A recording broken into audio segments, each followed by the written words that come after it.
What is up, everyone? Welcome back to some more Higurashi. In the previous recording session, we got caught up to June 1983. We've seen all the backstory up until that point. Everything that, led up to where our stories usually take place, we've been all filled in.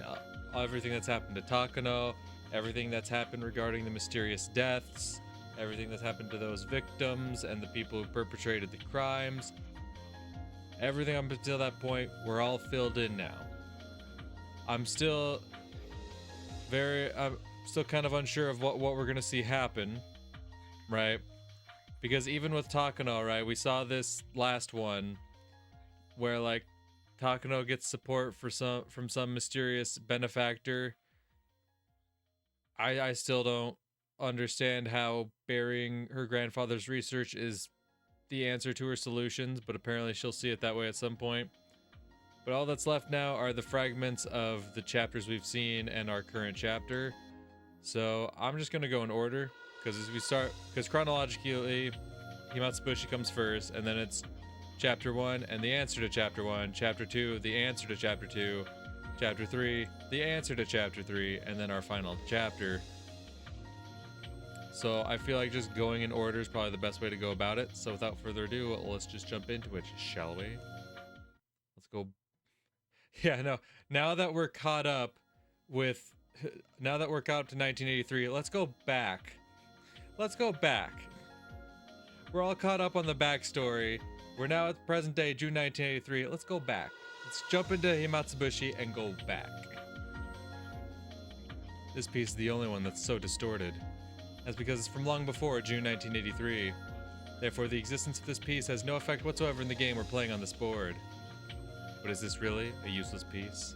The identity of Rule Y has been completely exposed by now. With the backing of a mighty organization, it is powerful enough to swallow up the small solidarity of individuals. I almost gave up on this game because of its irrational power. That's why I'm thinking that maybe there's a piece hidden somewhere that's strong enough to fight against such a formidable enemy. That's where Akasaka comes into play. Mamoru Akasaka works at the police headquarters in Tokyo and might have the power to stand up to such a vast conspiracy. Can his power withstand even Rule Y? Okay, let me remember the rules. Rule X is the deaths of Takano and Tomitake. They are guaranteed to happen. Fuck.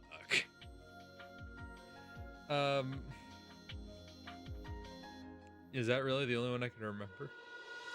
There's one about Oishi and Takano, about how their words are always believed or something.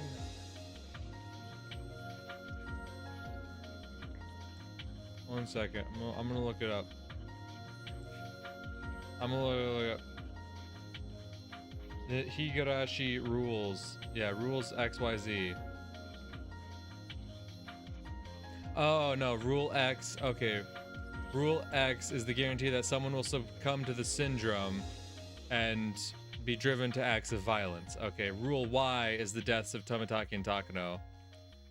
That they are killed without fail. And Rule Z is that everyone in Hinamizawa believes that the Sonozaki is responsible for the series of deaths. Oh, I see. And the rules enforced by Oishi and Takano. I see. Okay. I thought it was more so something surrounding Oishi and Takano. See, I like having it laid out like this. This is nice. Yeah, defined at the beginning of Minagoroshi. Okay, yeah. Rule X, so Rule Y is the deaths of Takano and Tomitake. Gotcha. Okay, so she's thinking potentially Akasaka might be able to save Tomitake? Just like Keiichi Maibara defeated Rule Z, will he be able to defeat Rule Y so easily? Need everyone's strength. So Akasaka's strength is needed as well.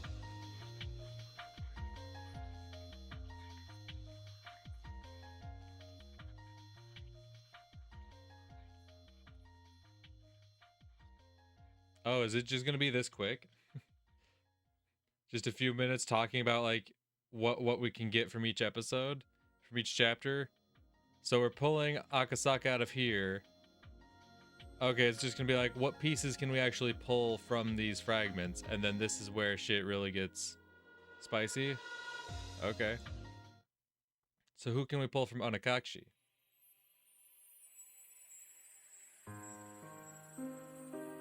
In order for Keiichi Maebara to become a game piece that can lead everyone, there's something he has to learn about first. The piece that's very painful, pitiful, and sad. He has to learn about his friends and has to learn not to doubt them. He doesn't know the importance of trusting his friends. He doesn't know, just yet. The slight mistrust grows into paranoia and Keiichi Maebara is trapped within Rule X. At the end of Rule X, Keiichi leaves a sad note and dies. While it may be very bitter and very painful, it also puts him through the process of learning something very important. Hey, Hanyuu, you didn't have to apologize. In the few days he left Hinamizawa to attend his relative's funeral. Tragically, he experienced an outbreak. But I think this was necessary as his first step towards learning something important. His very first step towards smoking out Rule X and eventually defeating it. When this piece was all I had, I didn't even think of that though. Okay, interesting. Because I gotta imagine the fragment we get from Higurashi is Reina.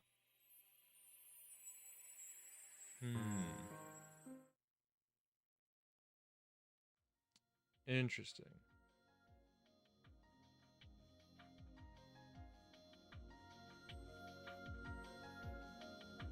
Interesting.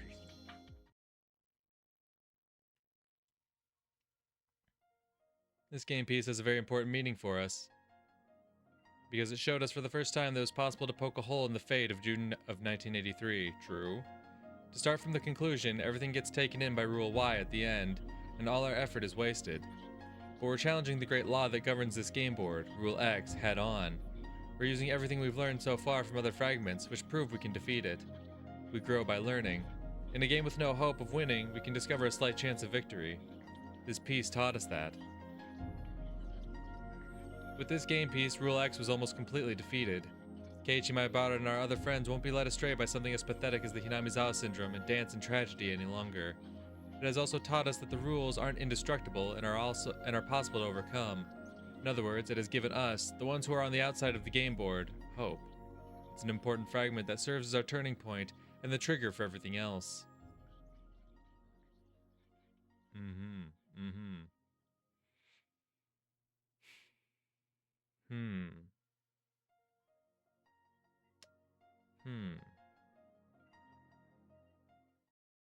I'm just trying to think of like, okay, what pieces are we going to pull from the other fragments? If Keiichi is who we pull from Onakashi, because he learns an important lesson from that chapter. Reina is obviously who we would pull from Matsuribayashi. The fuck do we...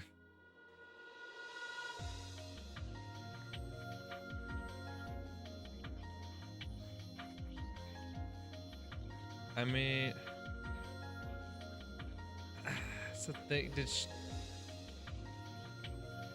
Shio never really, like, learned a lesson, though, right? Did she? I mean, maybe you could say this about, like, how Shion would eventually remember Satoshi's last wish, right?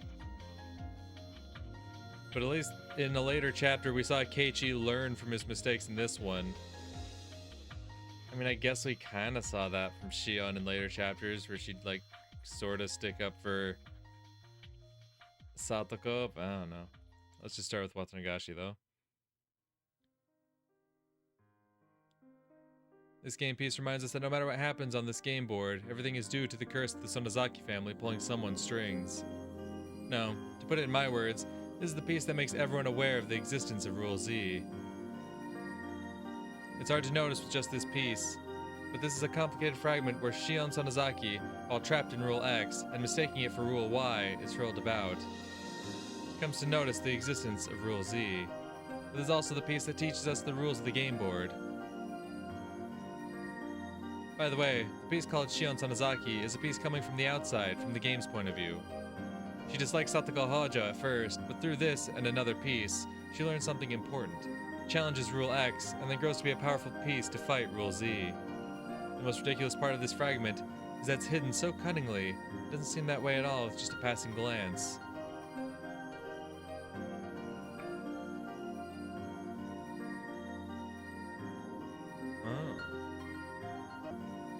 She learned something important. Challenges Rule X.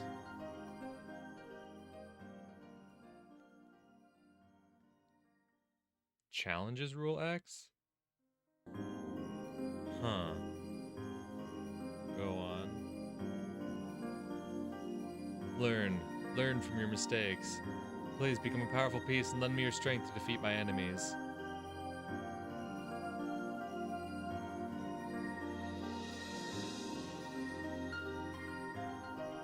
Okay.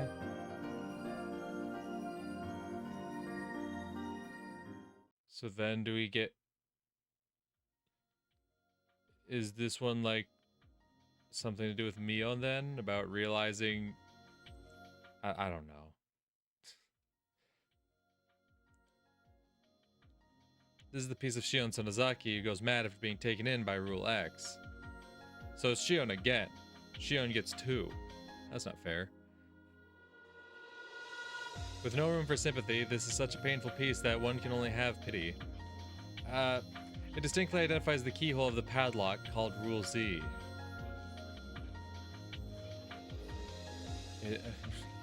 God damn your fucking metaphors. It identifies the keyhole of the padlock. So, not the key to opening it, but the... See, the key to the padlock, that's a lot easier for me to understand the metaphor of there. It identifies the keyhole to the padlock. So it identifies what it identifies the question that we need to answer to overcome Rule Z. Is that what you're telling me? It presents the question that we still need an answer for. Rule Z being that everyone in Hinamizawa believes that the Sonozaki family is responsible for the series of mysterious deaths. And it provides us with the question... Oh. Yeah, actually. Because of the death of Oreo, right? Because she kills off the 3 families, but then, like, nothing happens. No one comes after her. There's no, like, hit squad or anything, like... No, I kind of see what they're cooking there. I kind of see it. Keiichi Maebara becomes a key himself to pry open this padlock.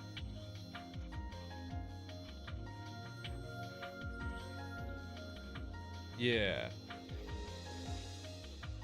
Yeah. So it's like, Miyakashi kind of like makes you question if the Sonozakis are actually as involved as we've been led to believe, and then Keiichi's the one that kind of throws it wide open that they're not.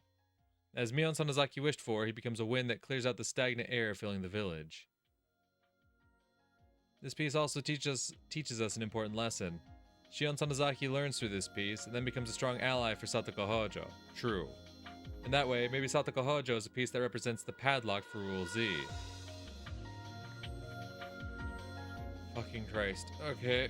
You and your damn metaphors.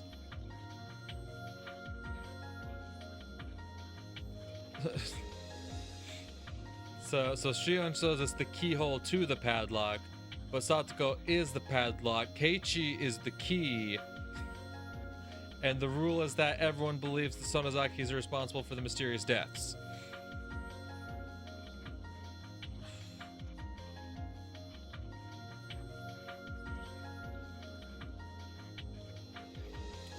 Okay. I can kind of see that why Satoko would be... Because Satoko would kind of reinforce that idea, right? Because Sato, well, the sin that Satoko committed is the reason people started to string together this mysterious death shit. It's the whole reason Takano could even set up what she did with Rika's parents the 3rd year. were it not for Satoko doing what she did, Takano wouldn't have that, window of opportunity to be like, oh, now I can do this on the third year and really make people believe in this curse, right? And because she's a Hojo and it happened to her parents, that further, because obviously with the dam foreman, people would suspect the Sonozakis being for heading the Guardians, and then with Satoko doing what she's doing, people would automatically turn to the Sonozakis because the ones that were killed were Hojos. Yeah. Satoko is kind of the one that like who accidentally like reinforced the belief that the Sonozakis are responsible. So that way when Takano comes along the third time, because the first 3 years they are all like totally disconnected. 3 different people for 3 different reasons. I mean, the first 2 were the same reasons, succumbing to the syndrome, but like totally disconnected. But then Satoshi was connected to the 2nd year, the 5th year is connected to the 3rd year in terms of who like perpetrated it and whatnot. Okay, so I definitely understand the metaphor between Satoko being like the padlock for Rule Z.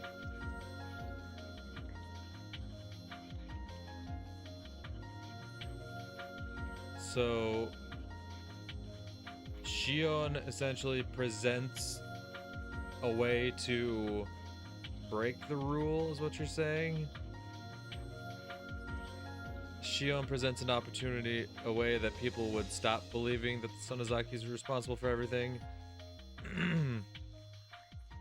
And Keiichi is the key that... That's the thing, the way they phrase like Shion and Keiichi's connection in comparison to Rule Z, their whole metaphorical stance in this setup, or analogy, however you want to describe it, that feels a bit more abstract, but Satoko makes sense. The way they're describing Satoko's place in this analogy, I do get that. Unless she is saved, Rule Z can't be defeated. Okay. Well, thanks for spelling it out plainly for me.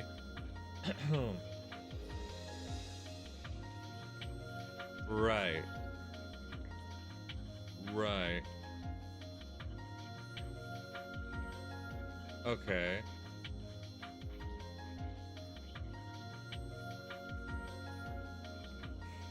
If Satoko is saved, then everyone in Hamizawa stops believing that the Sonozakis are solely responsible for the mysterious deaths. Is that what...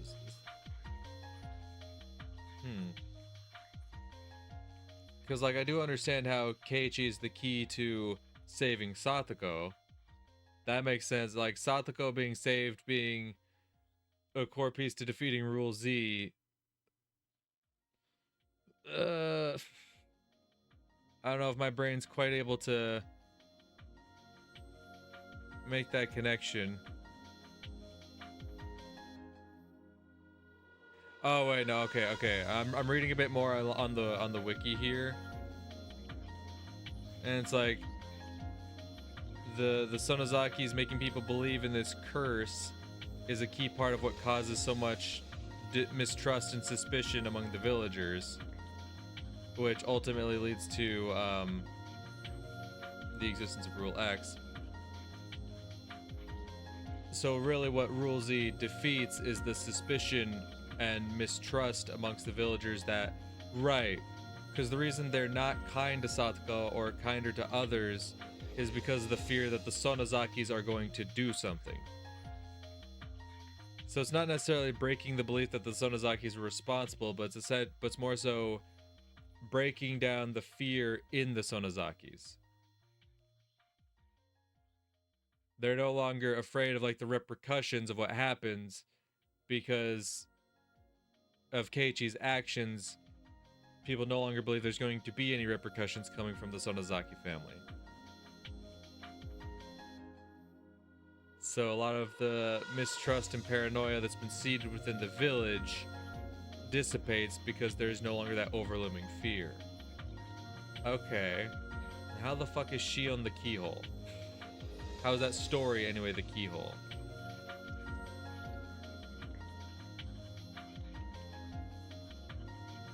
I guess that kind of is like the first instance. Like they said, it was kind of like subtle, but like it is, or no, I think they said that about chapter 2, but like it is kind of the first instance where we kind of learned that Oreo had any kind of regrets for how the Hojo children were treated, right? We don't see it spelled out a lot clearer until much later, but like that is kind of like the first instance where it's like, well, I guess it does kind of show us that it does kind of like show us that the Sonozakis aren't behind everything, right? I mean, it's easier to say that now looking at it, but if Oreo like promises the safety of Satoshi, but obviously she was never responsible for that in the first place, and then obviously what happens to Satoshi happens. It was never the Sonozakis that went back on their word and did anything to him. Okay. I'm starting to congleam it. It's starting to make some sense. And when she is saved, that means Rule Z is defeated. Right. Because when Satoko is saved, it means there's no longer that overlooming fear that the Sonozakis are going to retaliate for being kind to one of the other villagers. This piece indicates only that. That's the only thing Shion Sonozaki learned by gambling her life. Did Shion learn that? What? But now, I think it's very important. Every time I see Satoko and Shion argue about pumpkins, I think about that. I don't know how Shion learned that from that chapter. I mean, I know she learned that in her last moments, essentially, she came to the realization that she was never, like, truly living by Satoshi's last wishes. But I don't know about that one, but I'll take your word for it. Tatarigoroshi. What do we got going on over here? This piece shows us the existence of the unreasonable Rule Z surrounding Satoko, and reveals the most powerful adversary rule on the game board, Rule Y.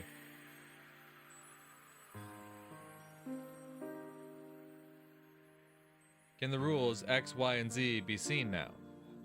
The enemy we need to fight, the things we need to learn. What?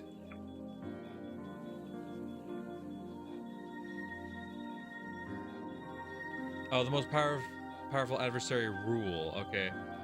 I must have skipped this word when I was reading it, because I'm like, what do you mean it revealed the most powerful adversary on the game board? Like, I know Tepe was a bit of a force to be reckoned with, but I'm like, I thought that would go to Takano, like, immediately. Okay, rule. The most powerful rule is Rule Y. And how does it reveal Rule Y to us? How does it reveal how powerful Rule Y is to us? I don't know. Expound. All are gathered and revealed here in this fragment. Are they now? Are they now? Expound. At this point, it's impossible to reach Rule Y. Right, by Chapter 3, you haven't quite gathered that the deaths of Tomitake and Takano are... Fighting against Rule Z's effect on Satoko is the best that can be done. But in this piece, we make a mistake in our approach for fighting it. The outcome we gain through erroneous means is erroneous itself. Keiichi Maibara learned that through his own experiences. A tragedy doesn't possess the power to overcome tragedy. Violence doesn't possess the power to overcome violence. If they can grasp that, all the pieces on this game board will learn the true way to fight. But Takano is too powerful. The shocking end of this piece doesn't allow us to learn it that easily. Right. Okay.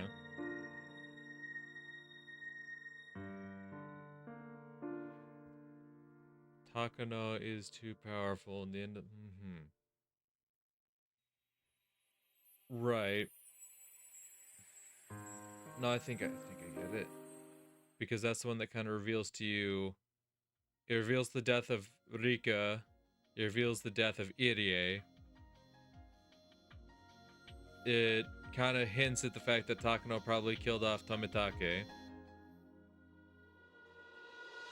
So it does kind of like show you the actions of what Takano did, but it doesn't tell you that Takano is the one behind all of them.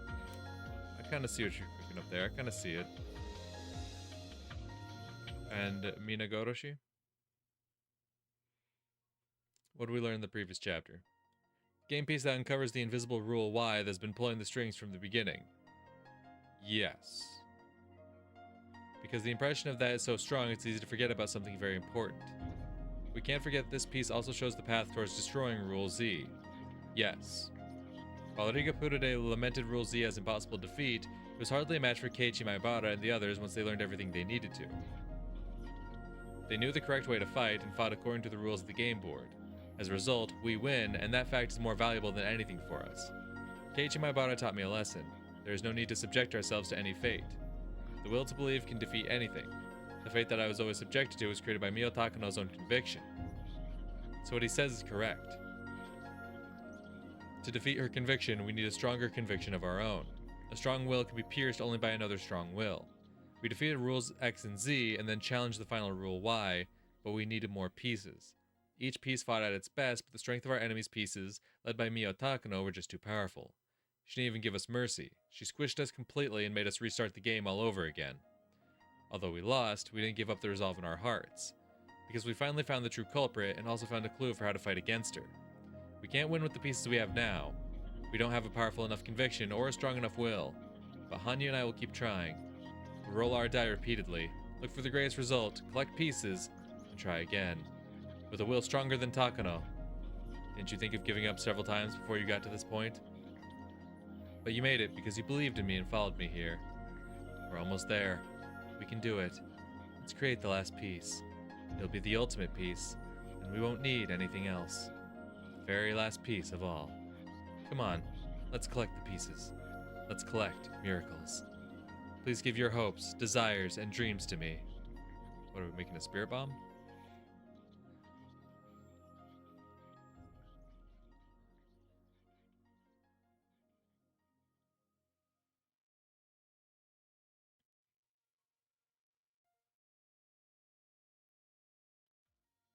Alright, one last fragment. After collecting miracles from all 7 fragments, I finally got a hold of this one. This fragment holds our final fate. But before we take a peek, please wait for just a little bit. The fate that's inside will be decided the moment we take a peek. Oh, I told you about the story of the cat in the box? Yeah, I know about the cat. Is the cat in the box alive or dead? If you open the box, you'll know, but you won't know until you open it. It could be alive and it could be dead. In other words, before you open the box, the living cat and the dead cat simultaneously coexist. And the moment you open the box and find out the truth, the incorrect answer disappears. Right. The inside of this fragment is the same principle. The future we desire and the future Takano desires simultaneously coexist. They are opposing and denying each other. Once we take a peek, one of those futures will disappear. If we have enough pieces, we can take a look inside this fragment. But we've only had the same pieces lined up the same way on the game board. And the game under the same condition was Takano's complete victory. We've already tried that in the Minagoroshi fragment. We need more pieces. We need the help of a piece that's powerful enough to defeat Rule Y. Until I get a hold of that piece, it's too scary to take a peek inside this fragment. How do I get such a piece? It's a piece I've never gotten a hold of before. To obtain it, I need to look. Just one more time. I need one more miracle to obtain that piece. Oh?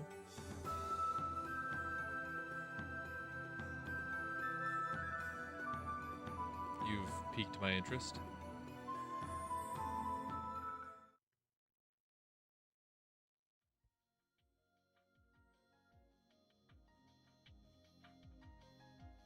Do you need the final miracle?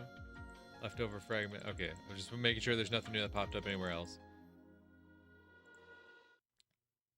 What's in the leftover fragments? What do we have? What is this?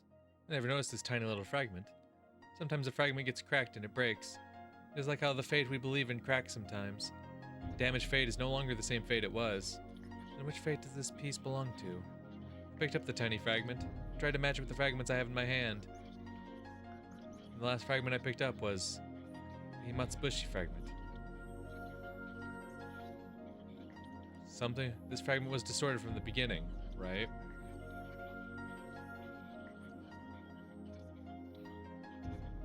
We already mentioned Akasaka, so what piece could we gain from Himatsubushi? I mean, the only other character that was really present, other than Rika herself, would be Oishi. And look. See? This tiny piece fits perfectly. With this tiny fragment, how will the world change? What kind of miracle will occur?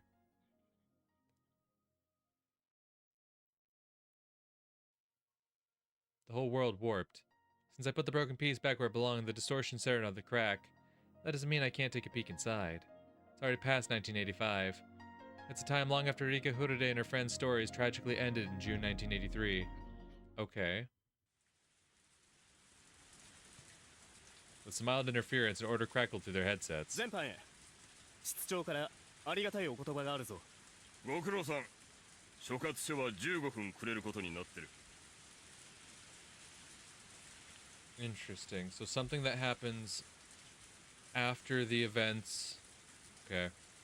Not only after the events of Himatsubushi themselves, but after the entirety of the mysterious deaths, the great disaster and all that, 2 years later, another piece arises.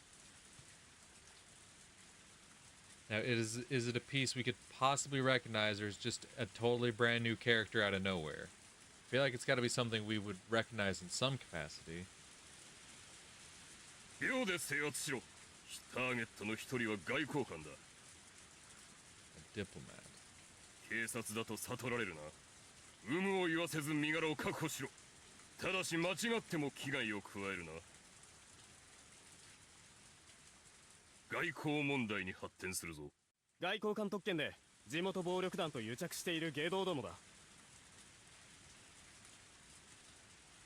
According to the local embassy, some of the victims are younger than teenagers. Jesus. Okay. Normally this would be a simple case, what with the perpetrators being gangsters. When the police found out that a foreign diplomat was involved, things got much more complicated all of a sudden. Diplomats have diplomatic immunity, so the police can't arrest him. But they knew he was an important figure in the whole scheme, and there was no doubt that he was the middleman between the foreign criminal organization and the Japanese gangsters. They couldn't let him escape. It'd be easy to deport him, but that wouldn't solve anything. The police had asked the embassy for assistance, but they denied the request. And the case was put on a standstill at that point. That's when they found out that the organization was going to be selling the Self-Defense Force's classified radar and missile technology secrets. Oh. Oh. The Public Safety Division then had to move on the premise to protect this classified government information. And today was the day that operation was set to go. 正面は階段前に2人、地下入り口に2人、裏口に4人。全員体重の可能性大。普段より2人多いな。あの人にとっちゃ2秒余計にかかるだけさ。容赦ねえからな。あの人。聞こえるか赤坂。お前が切り込み隊長。用心して隠れ。よし、開始しろ。赤坂了解。作戦を開始する。A man suddenly appeared around the corner downtown. It was Akasaka. He displayed none of the naivety that he did when he first met Rika. When he got to the entrance of the underground club, a bouncer with a heavy foreign accent stopped him.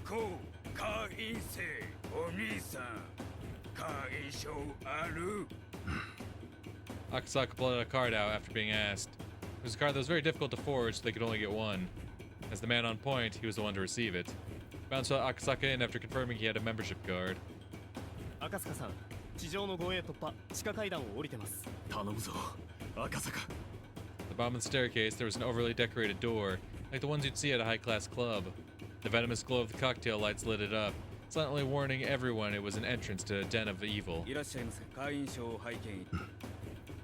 at the entrance took the membership card and put it through the card reader on the wall. An error sound. Slight perspiration could be seen on Akasaka's forehead. Guard swiped the card a couple of times more. 赤坂さん。 まさか赤坂にトラブルが発生したら赤坂の安全を速攻で確保しろ。 The expression on the guard with him steadily grew dour. His right hand reached inside of his jacket, probably fingering his gun. buzzer suddenly rang with a delightful tone, and the corridor flashed a green light. Immediately after that, the lock on the door opened お up. 待たせしました。どうぞお通りください。 The guard pulled his hand out of his jacket and opened up the heavy door. Loud music and flashing colorful lights spilled out from the inside. From within that, a well-dressed guard appeared to welcome Akasaka. This moment, his first mission was accomplished. Having acted as the go signal for the remaining units, Akasaka was also in the dangerous position of being in enemy territory all by himself. The door was the biggest obstacle for their ambush. The door locked automatically, so whenever it was closed, it was also sealed that way. It was a solid door, nearly impossible to open from the outside. Somebody had to not only open that door, but keep it open for several seconds in order for the raid to begin. Akasaka was the only one who could do that. 入り口確保作戦開始 The complex on the other side of the club was getting a new tenant. There were 2 trucks parked in front of the building. Of course, that was just a disguise. The door to one of the trucks opened and several dozen plainclothes investigators jumped out. Same thing was happening at the back door, too. Ground level guards noticed this and began to draw their guns, but were taken down immediately by nearby investigators who had been pretending to be innocent bystanders. Several dozen investigators quietly went down the underground stairs. These narrow underground stairs were another obstacle to their operation. Everything would end up on the security camera. Their raid would become known within a few seconds. For that matter, a push on the security button would make it impossible for the lock to be opened from the outside. That's why they had to secure the door before the ambush. The guards on both sides of Akasaka noticed the loud footsteps coming down the stairs. The well-dressed guard also realized that something was wrong. The 3 guards shifted their attention from Akasaka to the stairs behind him. As he sensed that attention shift, Akasaka took a quick, deep breath and then stopped breathing entirely. The 2 guards standing beside him suddenly rose in the air in strange positions. Akasaka determined his position relative to the 2 guards next to him, so he didn't need to check with his eyes. But even so, his fists had been driven into their faces with such precise accuracy. His moves were well-trained ones and showed no mercy against evil. They were as destructive as armor-piercing ammunition. And furthermore, Akasaka had retracted his arms at the same speed as he struck. Everything looked so strange in the flashing lights. The man who witnessed all this probably couldn't figure out what had just happened. 2 guards were up in the air in strange positions, and the man who had been standing in front of him was now crouching low. Then that frozen moment shattered. The well-dressed guard was smashed into the ceiling and shortly afterward came crashing down to the floor. Later on, while slurping liquid food, he would desperately try to remember whether it was a fist or a leg that broke his jaw. He'd probably never quite recall it. Rather luckily, the way his body fell blocked the door, so Akasaka didn't have to hold it open any longer. 突入する。おい待て、後続と合流しろ。赤坂。The room was filled with loud music, but everyone had already noticed the brouhaha at the entrance. As soon as Akasaka bellowed his warning, screams filled the club. Most people immediately hit the floor as if trying to proclaim their innocence. All the guards reacted quickly to Akasaka. In the midst of all this, there were a few people who were trying to make their escape through the back alongside several guards. Akasaka restarted his breathing once and then stopped it again, and then ran after them like a wolf. He jumped up under the table, smashing expensive bottles of alcohol and scattering glasses with ice cubes made from the icebergs of the Arctic. A foreign bodyguard, whose previous profession must have been a professional boxer, thoughtlessly stood in front of Akasaka. With a heavy accent, he tried to taunt his opponent, but Akasaka couldn't have cared less about that. The only display that man was able to put on for him was the one that he was able to block Akasaka's attack. But it wasn't an effective guard. The power of Akasaka's punches were so incredible that they simply broke the man's bones in his attempt to block them. The man's arm warped in a strange way, and the moment after the agony showed in his face, Akasaka's left arm ground into it. Akasaka, you see, is right-handed. That man should have considered himself grateful that he was able to get away with a mere orbital fracture. Thinking that was his chance, another man attempted to tackle Akasaka-san from behind. He assumed that no matter how strong a man was, he'd go down quickly when attacked from behind.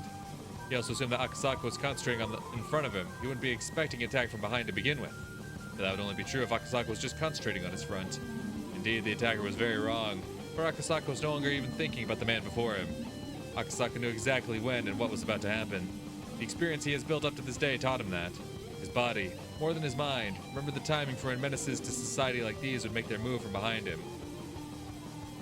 Akasaka's attack continued fluidly from the left arm punch that he struck against the ex-boxer. His left arm retracted at the same time. He arced his leg around and beautifully as it crashed into the man approaching him from behind. A dull sound signified that his nose had been broken, but Akasaka already knew that. Akasaka continued his motion, directed a decisive blow right to the side of his assailant's head. The man slammed to the wall. He bounced off of it, rolling on the floor. Akasaka took another breath. Under the glare of the dazzling club lights, the guards realized they were up against a demon. Yes, they realized there was no way to take him down. The guards were being paid to deal with humans. Fighting demons just wasn't in their job description. At that moment, the backup finally arrived. Maybe finally isn't a suitable word. Everything that happened did so over a matter of seconds. The time it took for Akasaka to take down those 5 guards was a span of merely 2 breaths.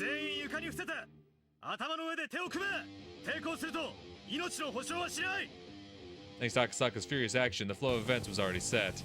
Akasaka's intimidating first strike shattered the gang leader's will to run. They're all down on the floor, but one of them began smiling.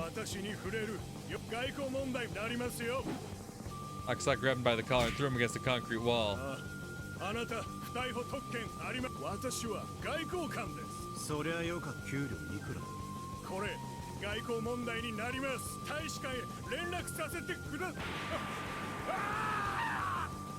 With a dragon-like roar, Akasaka's right fist pounded the wall right next to the diplomat's head.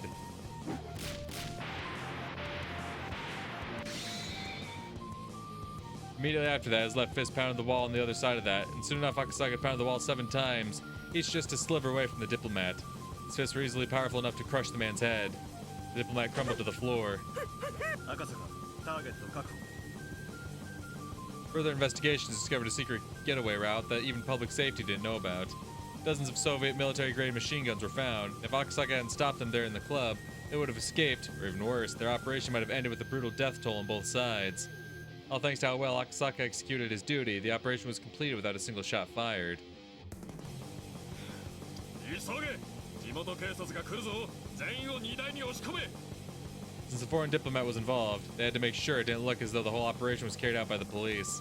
Instead, it was made to look like a simple gang war. They would dump the useless gang members and hand over the target to the police. Of course, before handing him over, they'd make sure he spilled everything he knew. That diplomatic pig would be used as a negotiation device by another part of public safety. They found plenty of evidence that said pig was tied to an underground criminal organization. Not wanting a persona non grata on their hands, the embassy would likely cut all ties with him. The rest would be the business of the other departments. Public safety's job was to take care of the things regular police couldn't deal with. God damn. That's crazy, because previous I was saying, man, Akasaka kind of a bum. He ain't do shit. And then they're like, oh yeah, by the way, he's he fucking would whoop the ass of any action hero you could think of from the movies, right? こちら赤坂撤収中また無茶をしやがって後で出張にこってり絞られろやっぱり鬼だな。赤坂秒殺で5人撃墜だぜ。ありゃあ絶対空手の域を超えてるな。赤坂さんの鉄拳はすでに狂気だね。しかし連中、銃を抜かなかったのはラッキーだったよな。赤坂さん、躊躇ねえからな。蜂の巣にしてたかもしれないぜ。聞こえてる。人を殺し屋みたいに言うな。俺は悪党に容赦しないだけだ。Pigs he just caught were no average criminals. They had committed so many unforgivable sins. I'm digging this music. The strength behind Akasaka's fist was proportional to those sins. The heavier their sins, the more powerful his blows would be. I mean, shit. If this is the piece we're bringing with us to the final chapter, by all means. 赤坂、急がせろ。所轄署に通報が入ってるぞ。赤坂了解。Put this Akasaka up against the mountain dogs, it's no problem. 聞こえたな。撤収を急げ。了解。主任どうぞ。手配をお願いします。There wasn't any trace left of Akasaka's old naivety. He had grown to be the vigilant ace of his department. Yeah, okay. I mean, I guess we never would see Akasaka's exploits post what the hell is the word I'm looking for? Post the disaster and whatnot, right? Because the only thing we see of him is the events of Himatsubushi, where he's still somewhat of a rookie, and then with Higurashi, we see a little bit of him just appearing and being like, yeah, no, my wife's still alive. I'm celebrating at the festival. Fun times, yay. And he doesn't really do much, right? And then, like, from previous chapters, we've seen, like, him in essentially, like, an epilogue state many years later, like, talking with Oishi a long time afterwards, and then, investigating Hinamizawa after it reopens after so many years, right? So I guess we never do actually see the actual exploits of what Akasaka has accomplished. But that's the thing, how would we bring 1985, ass-whooping action hero Akasaka to 1983? That's the real question. Akasaka was training inside of a dark dojo filled with the smell of sweat and mold. The dojo was located in the middle of downtown, in a small building. It wasn't that big, and they weren't that well equipped either. Certainly didn't look like a dojo where a person as skilled as Akasaka would train. No, that's classic action hero shit. They're not training at the luxury fucking like gym or dojo or anything. No, they're some dingy fucking place where once upon a time they probably met the owner of it and like helped him out with something. He's like, come train at my place. Now they're like loyal to this place, even though now they're like so skilled and whatnot. But this was the dojo he picked. To Akasaka, karate was certainly a weapon for crushing his enemies, but now he was seeking something further from it. To achieve his goal, a dojo with many young students having actual physical lessons wouldn't work. He had gone to so many different dojos, and this was the one he finally settled on. Every time Akasaka punched a sandbag, the heavy thud of his punch and the clang of the sandbag's chain would echo. He wasn't just punching blindly. He thought first, developed those thoughts, and then punch. It was more of a deep and low vibration than a proper sound.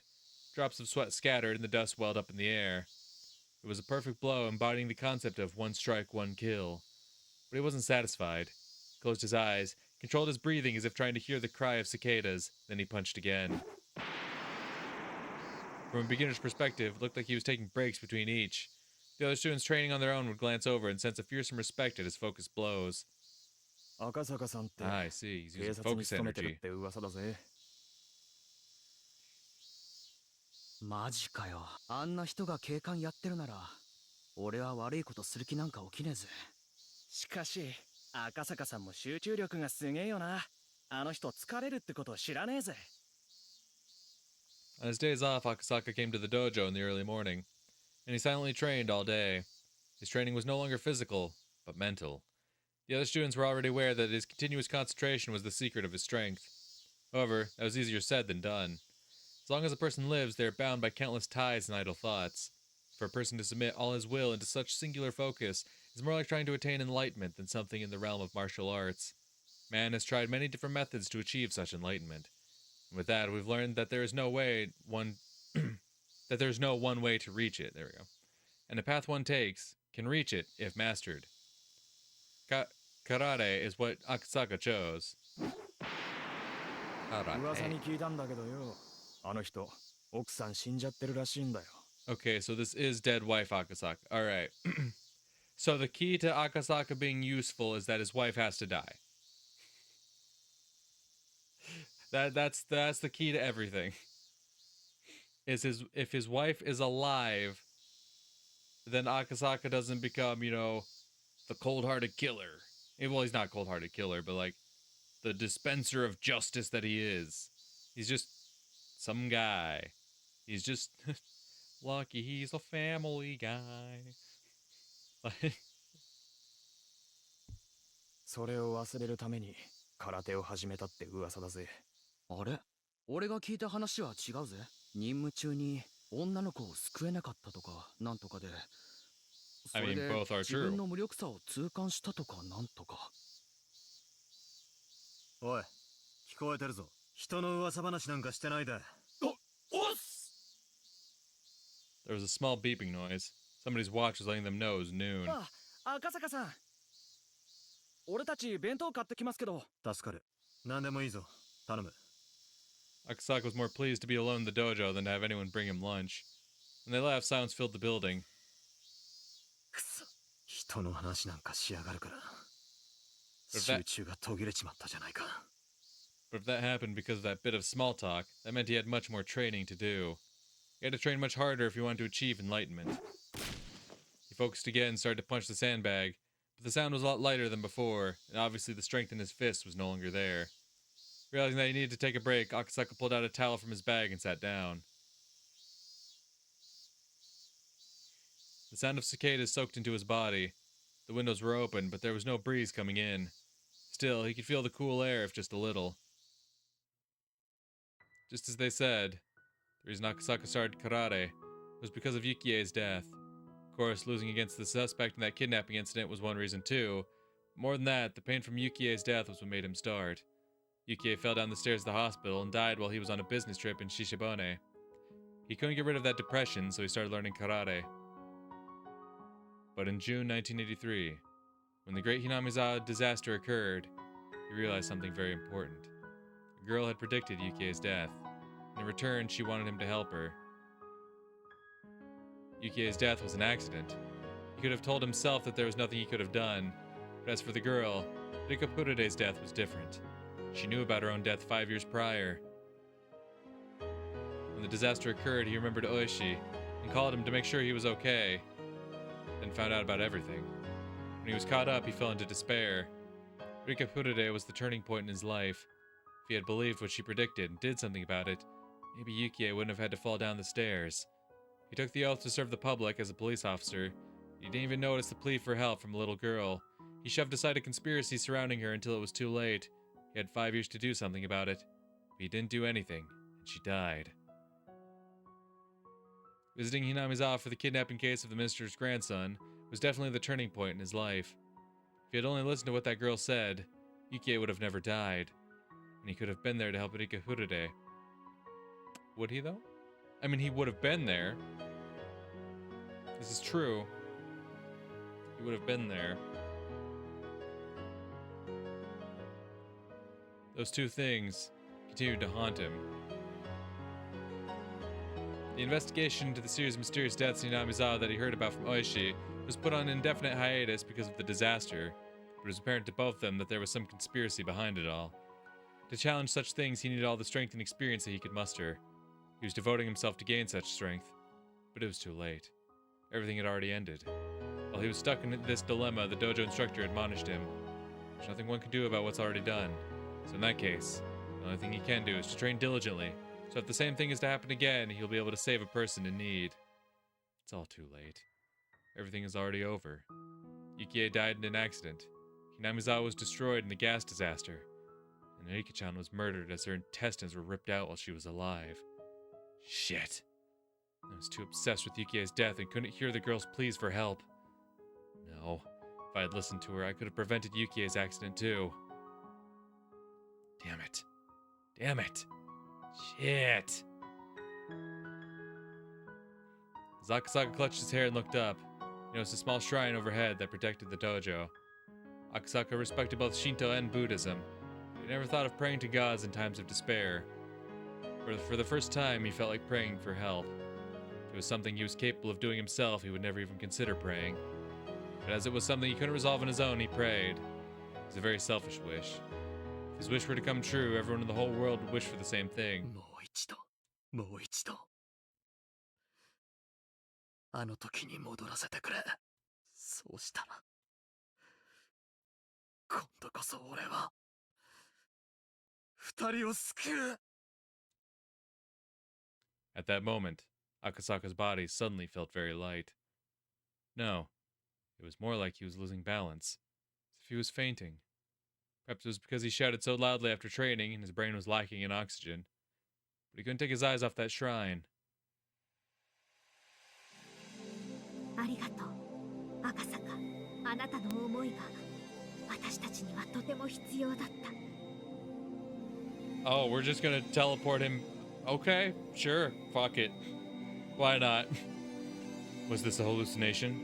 Akasaka felt like a stranger was talking to him. 私たちが奇跡を願い、あなたも奇跡を願わなければ奇跡は起こらない。So the happy ending, I'm guessing, is like some dream that Akasaka cooks up, right? だって奇跡は全員が願わなかったら起こらない。双方が手を伸ばし合わなかったら届かない。 He didn't know what he was trying to say, but somehow he felt like he couldn't miss a single word of it. Felt like it was something very, very important. 赤坂、もしあなたも望んでくれるなら、あなたに奇跡を。 Also, I love how Yui Horie is able to do that. I like that's the thing I've noticed from Yui Horie, the voice actor for Hanyuu, is like she's able to do like childlike voices very well, but also she's able to do mature voices very well. And I love when she does both. When she's able to do both in something, and you like see how well they like stand apart from each other. It's very cool. That's why she's one of my favorites. 私たちに奇跡を。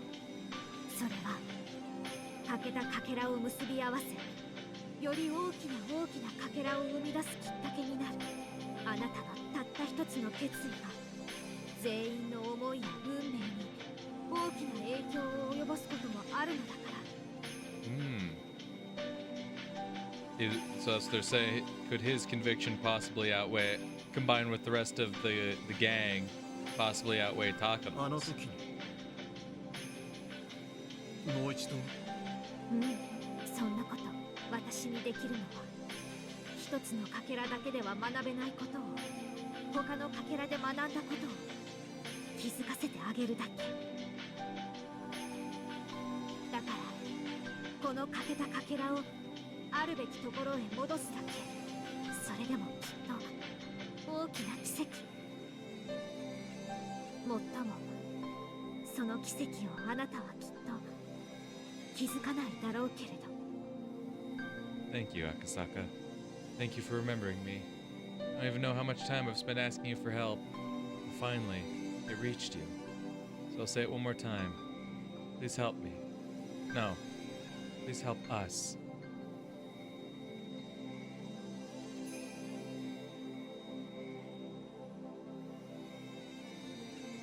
Interesting. I'll let you notice what can't. Okay. I mean, he is a detective after all. Oh, okay.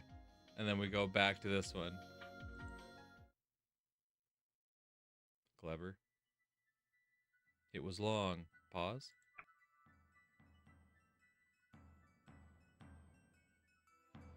Let you notice that things you can't learn from one fragment, you can learn from others.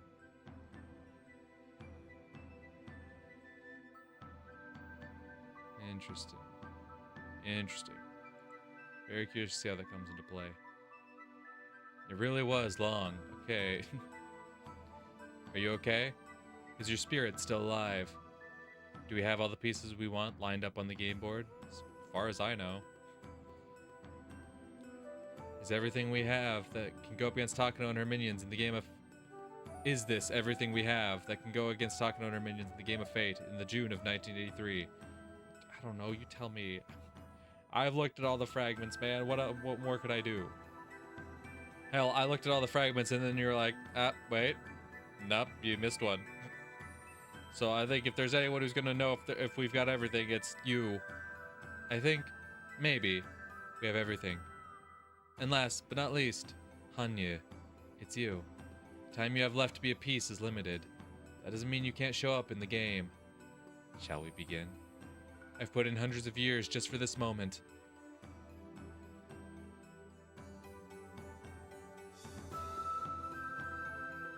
Okay, really way to bring those black bars, huh? Interesting. Okay, okay. Very excited to see what happens here. Someone once suggested that believing is like placing a bet with coins of hope. Yes. In other words, believing means taking a risk. You gain something if you win, but you lose something if you fail. As with any gamble, we try to make sure we win and then bet a coin. As with any gamble, there's no guarantee of victory. Sometimes you win, sometimes you lose. And that's how you increase the number of coins you have. But if you keep losing, you don't want to continue gambling. Well, it's then that you realize that if you don't gamble, you don't have to lose anything. But then you also don't win anything. Not gambling on anything is the same as not believing in anything. Not believing in anything is the same as not involving yourself in anything. And not involving yourself in anything is the same as not existing. Therefore, she didn't exist. The one coin she had in her heart was the last one. If she lost it, she'd disappear. That was why she was hesitating to make a bet. She'd been running, trying not to get involved in any type of match because she was afraid of betting it by accident. But just like in a game of poker, she could lose her coin by folding. She tried not to lose her last coin. That meant she was going to lose it eventually anyway. There was something she didn't know. Actually, I didn't know at the time either. The more coins bet into the pool, the higher our chances of winning this game. Okay, well, you definitely lost the poker analogy, but sure. In other words, the more frightened we are, the more we'll keep losing the game before us.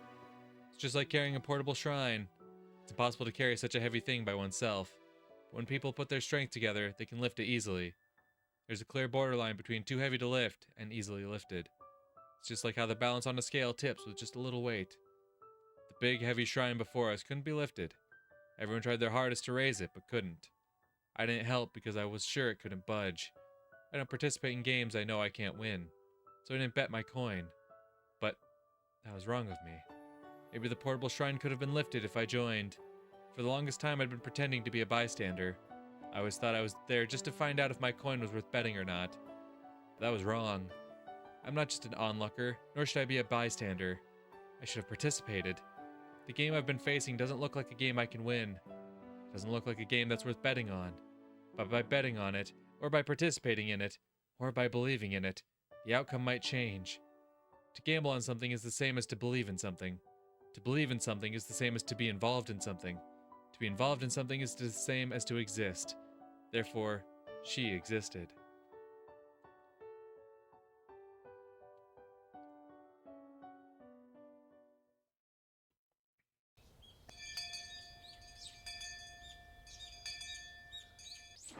Hi, 皆さん。朝のホームルームを始めますよ。おしゃべりはおしまいです。委員長、号令、起立、礼。おはようございます。着席。It's an ordinary morning. The only difference is that it started a little later than usual. Jia-sensei normally arrives in the classroom right away, but she's a little late today as their new student. Why was she late for homeroom? The rumors were already stirring about the classroom before she arrived. Jia-sensei gave a cue, and a girl peeked in the room timidly. Yep.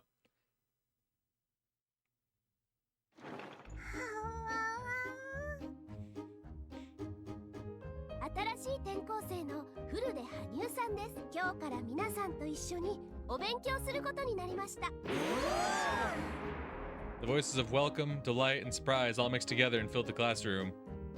古出？あれ？リカちゃんの親戚なの？そうなのですよ。僕の登園の親戚なのです。もう私もびっくりでございますのよ。リカに親戚がいたなんて知りませんでしたわ。いやいや、おじさんも知らなかったよ。まあ御三家筋は結構ややこしいからね。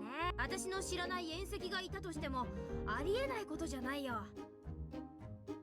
でもやっぱりリカちゃんの親戚だよね。かわいいよ。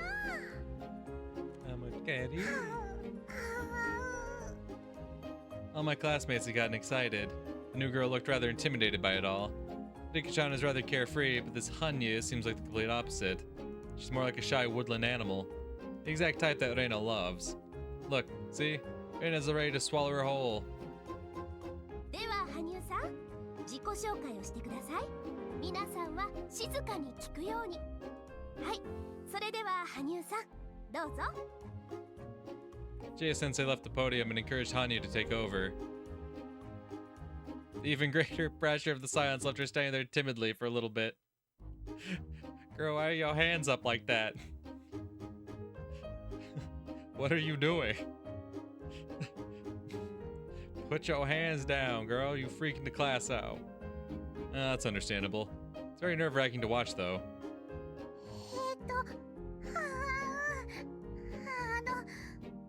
古出羽生と言いますのです。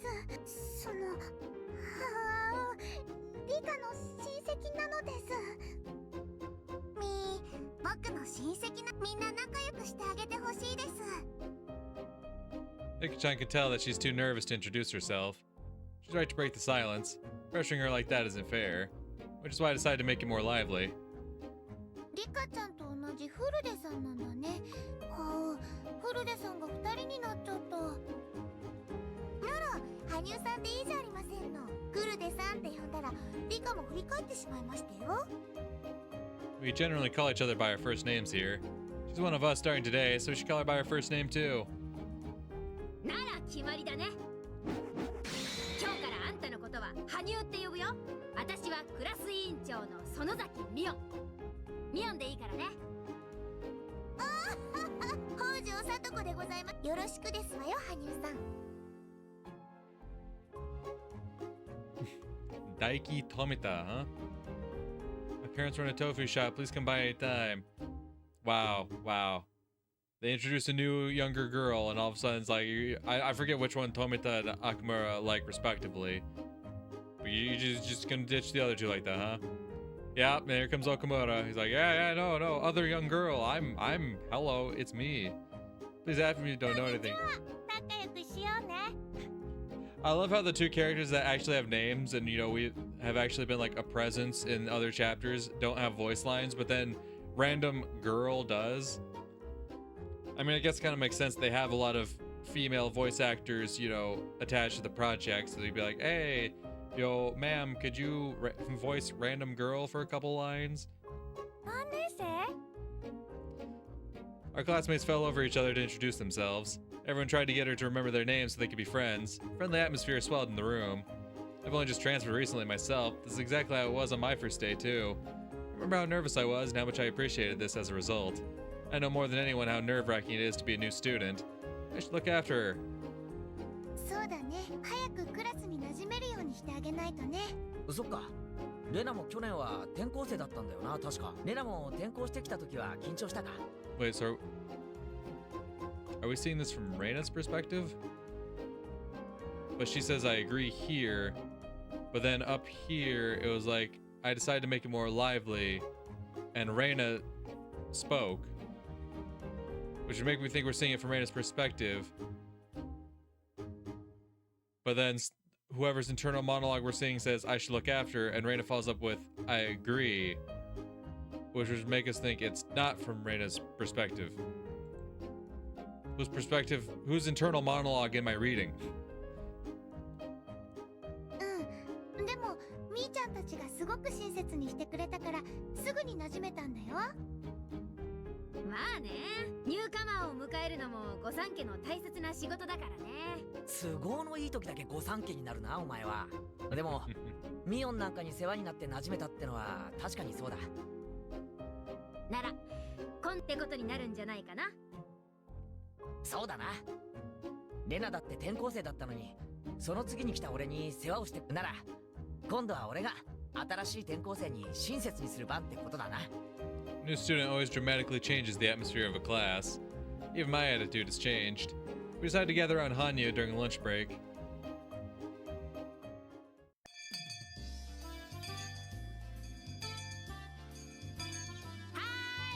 それでは羽生への質問は一人一個ずつだからね。彼女の本質に迫るディープな質問をズバリ言ってみよう。さあさあ、一番は誰？好きな食べ物は何ですか？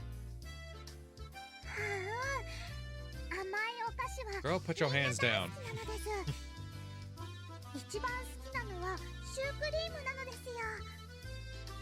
あら、それは素敵ですわね。私も大好物でしたよ。See, Satoko's allowed to have her hands up because she can hit that shit. Like, she's got the confidence to hit them weird ass poses. You're too meek and meager to be hitting them kind of poses. Put your arms down. 沖宮に美味しい洋菓子のお店がありますの。今度案内して差し上げましたよ。はいはい、男ども聞こえたね。羽生の好感度を稼ぐにはシュークリームだよ。安いやつより高級店の高くて美味しいやつが効果的。さあ次の質問は誰かな。ないならおじさんが今日の下着の色とか聞いちゃうよ。Everyone kept asking Hanyuu questions. She looked all panicky again. I guess it's like a traditional ceremony for a new student. I remember this exactly how my first day went. Mion and Satoko seem amused, so it must be the same for them too. In noticed Reina watching the scene before with a distant look in her eyes. Probably remembering her first day too. レナも転校してきた時を思い出してるのか？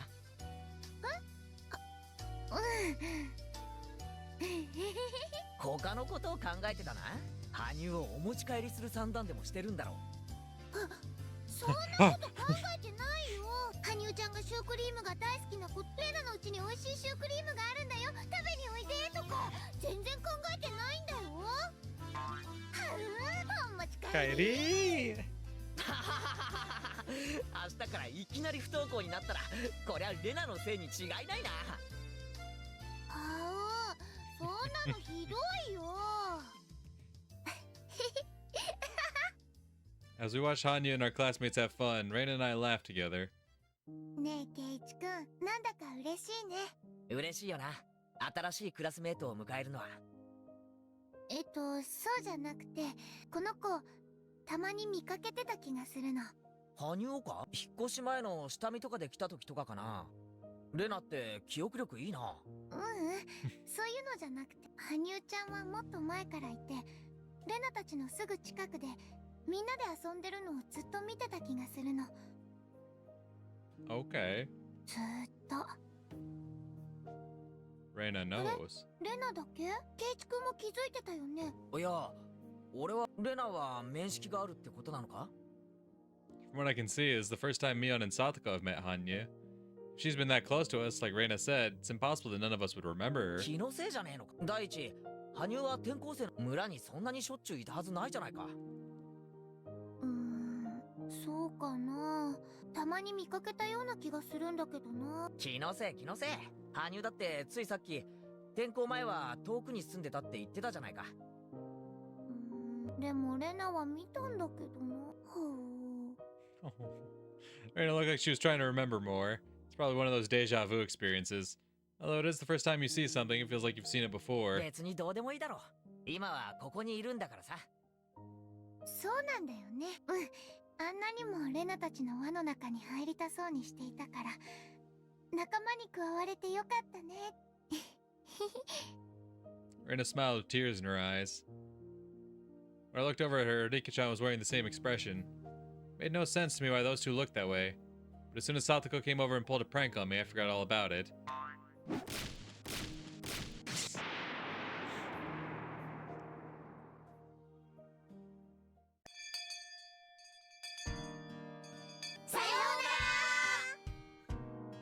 These are the words that signal the best time of the school day. As soon as the last period ended, my classmates ran out of the room. Hanyuu is popular all day today. She's Rika-chan's age, so all the lower grade students gathered around her. Older students like me and Mion didn't have a chance to get close to her. まあクラスとしてはさ、こわもての上級生が転校してくるよりは自分たちと同い年くらいの可愛い転校生の方が嬉しいだろうしね。ケイチくん、最初の頃は緊張してたのか、なんだか怖そうな顔をしてたもんね。おいおい、そりゃひどいぜ。俺だってクラスに早く馴染もうとフレンドリーに接してたってのによ。どこがフレンドリーでございましたの？私、転校してきて早々にいきなりケイチさんにデコピンを食らってますのよ。それは転校初日の教室デビューの出花。しかも椅子の背には画鋲で、机の中にはカエルまで入ってたぞ。転校生が職員室にいると聞いて様子を見に行った時、だからサトコが緊張をほぐしてやろうと思ったに違いないのです。ひなみ沢の先輩として気を利かせて差し上げたんでしたよ。絶対それだけはありえねえな。Although that blackboard eraser trap sure did help to ease my tension. Satoko will be so pleased with herself if I tell her that, so I'll never admit it. 羽生ちゃんはみんなと帰ったね。放課後は誰と遊ぶか今頃引っ張りだこなんじゃないかな。でもやっぱり初日は疲れるもんだよな。きっと帰ったらバタンキューだぜ。違いありませんわね。さてさてみんな、このところ私のバイトのせいでだいぶ長いことご無沙汰だったね。部活メンバーの招集だ。待ちかねてましてよ。ご無沙汰が過ぎると鈍ってしまいましたよ。Oh yeah, we're bringing in the bongos, baby. It's about to be one hell of a club. ねえ、誰かたの罰ゲームをかわいそかわいそしないと僕も退屈してしまいますです。はう、レナは負けないんだよ。久しぶりだから手加減なんかしないんだよ。どうやらみんな欲求不満でだいぶエネルギーを持て余してたようだね。そうでなくちゃおじさんも叩き潰す甲斐がないってもんだよ。やる気満々みたいじゃねえか。だがな、あいにく俺の今日の調子は絶好調だ。しくじったなミオン。今日もバイトに行ってた方が良かったと後悔することになるぜ。Mion's had to work quite a bit lately because her uncle's shop is short on staff. We haven't done any club activities for a long while. For us, club activities are the main reason we come to school. In a way, we live for these few hours after school. If there are no club activities, there's no point in coming here at all. So it only makes sense for us to be excited about getting to have a meeting again. こりゃ生半可なゲームじゃみんなの渇きを癒せそうにないね。何のゲームで料理してやろうかね。Mion looked into the club locker. Oh, my bongos. I'm always curious about what's in that locker and how much of it there is. I swear there's more in there than it can realistically hold. Just then we heard the door open. あれ？ Put those goddamn hands down. 羽生ちゃん？あら、どうなさいました？忘れ物でございますの？ I thought she had already gone home. Did she forget her lunchbox or something? It's not that big of a deal to forget a textbook, but you can't forget a lunchbox. 羽生、どうしたの？なんか探し物？ Hanyuu looked at us apologetically. What is it? Are we in the way? She kept staring at us timidly. Are we sitting in Hanyuu's seat? No, that's not it. どうしたの羽生ちゃん？何か困りごとかな？Reina talked to her, but there was no communication to be had. Almost like trying to have a conversation with a stray cat. What is this? Hanyuu was fixated on something. I followed her gaze and found Rika-chan. Hanyuu's apologetic gaze was directed at Rika-chan. 僕は何も言いません。羽生がそうしたいなら自分のお口で言うと良いのです。 True. You gotta have the confidence. That's what we need in the final fragment. With that, I finally figured it out. Hanyuu wanted to say something, but she didn't know how to say it, so she wanted Rika-chan to say it for her. But Rika-chan told her to say it herself. In other words, we need to listen to what Hanyuu has to say. I patiently waited for Hanyuu to speak up. When I think about what happened this morning, I realize this kind of silence makes her even more nervous. Reina, noticing that, talked to her in a sweet tone of voice. どうしたの羽生ちゃん？レナにこっそり相談に乗ってあげるよ。お、何？もう一回言って。ほうほう。って、Reina raised her voice. 何よ、おじさんにも教えてよ。何なのよ一体。本当にどうしたんでございますの？もごもご言われては気持ちよくありませんでしたよ。僕も部活に混ぜてもらいたいのです。Hanyuu said it loudly, as if to shake off her embarrassment. こりゃまだ驚いた。どこで誰におじさんたちのことを聞いたのやら。僕も入れて、僕も部活に混ぜて。よく自分で言えましたです。パチパチパチ。Rika-chan must have known that Hanyuu wanted to join the club all along. Mion folded her arms with a smile and stared at Hanyuu as if appraising her. Needless to say, Hanyuu was intimidated. 自分から好んで七に飛び込みたがるとは。でもね、選ばれた者が試練をくぐり抜けた末にようやく入部を許される。入れてください。はい、そうですかってわけにゃいかないね。羽生、みーちゃんの部活は見てる分にはとっても楽しいかもしれない。大変なんだよ。Not the disappointed. 覚悟の上なのです。勝って当然、負けたらとんでもないことになってしまいますのよ。その覚悟は終わりですこと。僕も負けないのですよ。それに Hanyuu swallowed once and said what was on her mind. Sounded like a big thing to say for her, so it had a much deeper meaning. かつての僕は負けるのが嫌で、でも逃げることは負けることにすら劣ること、負ける痛みにくじけず戦い続けて初めて勝ちを得られるのだと教えてもらいました。羽生 When Mion realized that, although she looks timid, Hanyuu is actually very courageous. She grinned. Looks like she's grown fond of her.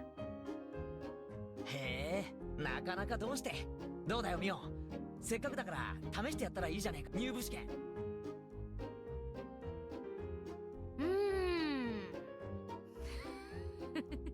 我が部にふさわしいかどうか、最低数週間の観察を経てようやく受けられる入部試験を転校初日からとはね。さてどうしたものか。Mion pretended to be stubborn, but in reality, she was simply playing with her. If she actually didn't want her to join, she would have refused her right away. Of course, if Hanyuu was bothered by this kind of intimidation, she wouldn't be able to survive in this club. レナとサトコが今話したうちの部は厳しいよ。勝って当然。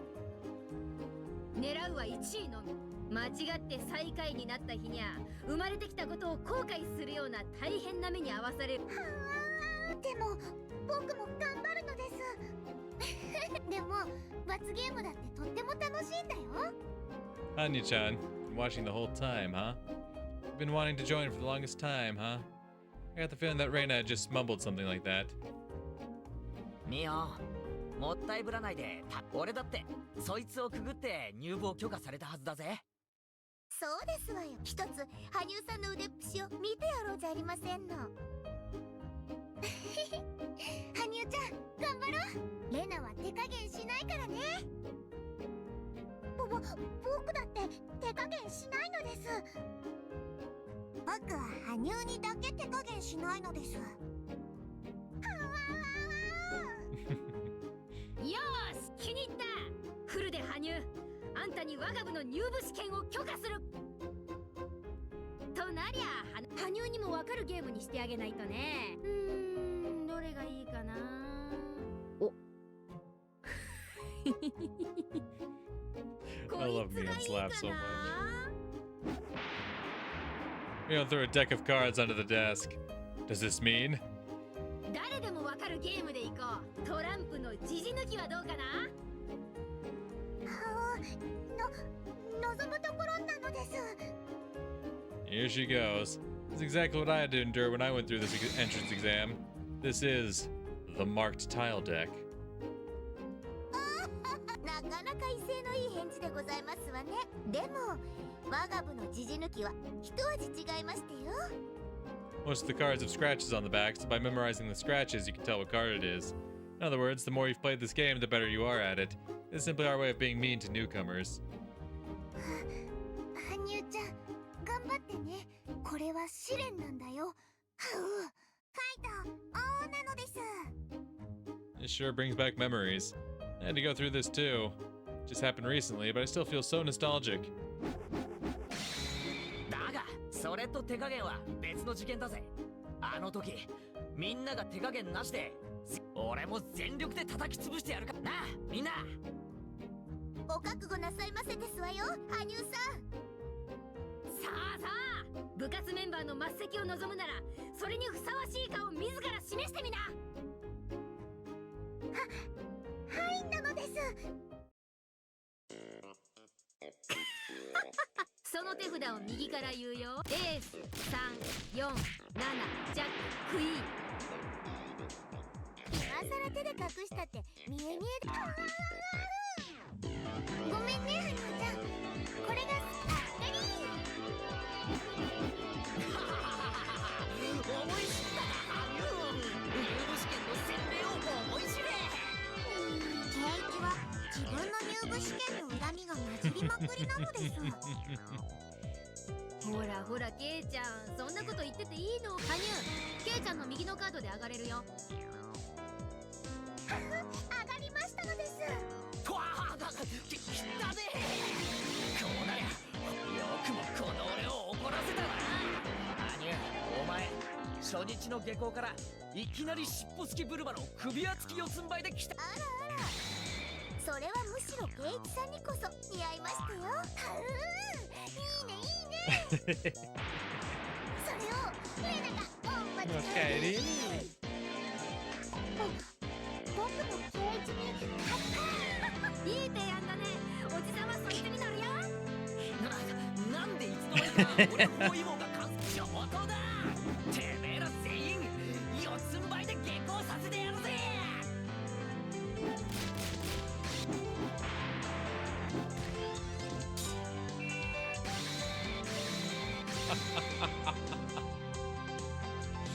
Well, they throw in every fucking sound effect they have. Fucking doors creaking open, cars honking. Hell yeah. Classic club time activity. はい、バンケットより後方。スピーチあと一人で乾杯に入ります。後方 OK です。内部全然聞こえないんで、スピーチが終わるタイミングでコールをお願いします。いいかい。各宅にビールは10本ずつだよ。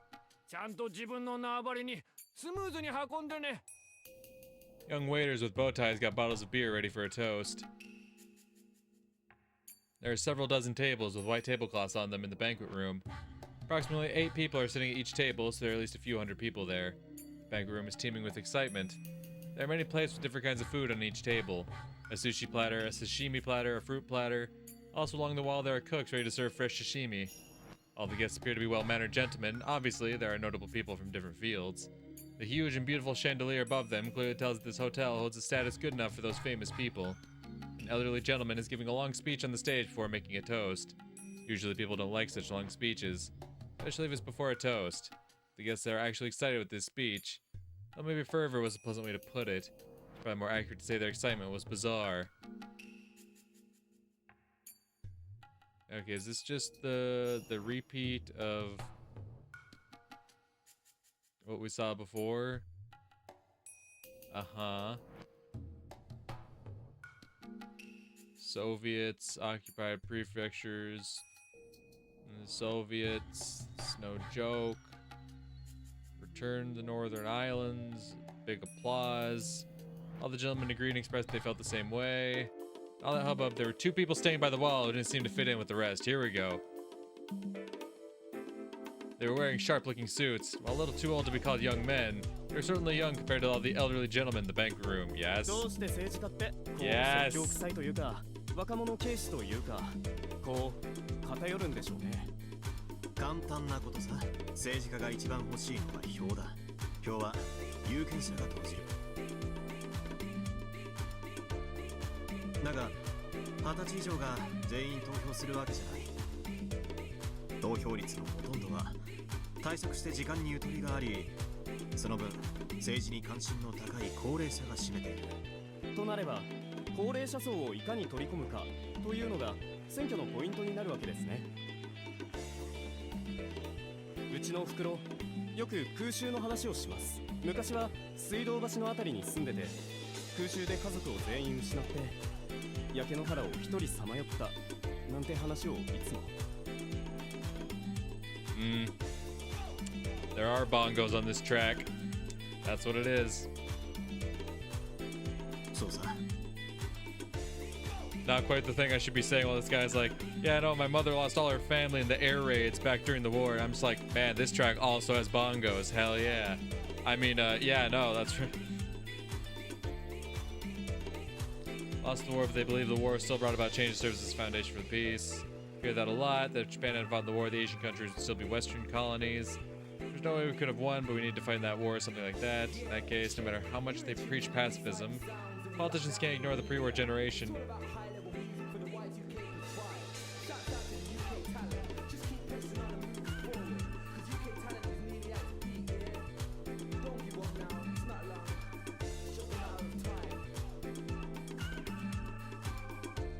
The hell is that guy saying?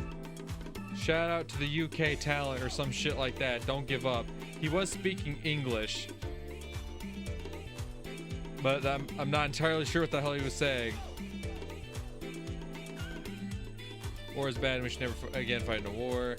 that war was necessary. Unless they say things like that, it's like they're denying the very lives the generation な lived. るほど。政治家も票を取るのに大変なんですね。そういう主義主張も本心でしているなら一意見の主張として立派だと思う。だが彼らの票が欲しくて表向きだけ調子を合わせてる卑劣な政治家もいる。そういう迎合的な政治家が後を絶たない限り解雇主義は永遠に終わらないのさ。そうして若者とお年寄りの意識の格差は多分1000年経っても相変わらず。 They just keep repeating that the war was justified, yet regrettable every time an election takes place. When will our country ever be freed from that 簡 cycle? 単さ。若者がちゃんと選挙に行け。そして安易な迎合にごまかされず True. 実現可能な政策だぞ。ああ、いますね。明らかに実現不可能な公約を掲げている候補者っています。あ、赤塚さん、F タクってあれ。あのご婦人だな。行くぞ。 Oh? Oh? The speech had ended, and the elderly gentlemen were giving the man on the stage a standing ovation. The two men walked through the crowd and approached an old lady in a kimono. An old lady, okay. はい、私ですけれども。どちら。昨日お電話で赤坂と申します。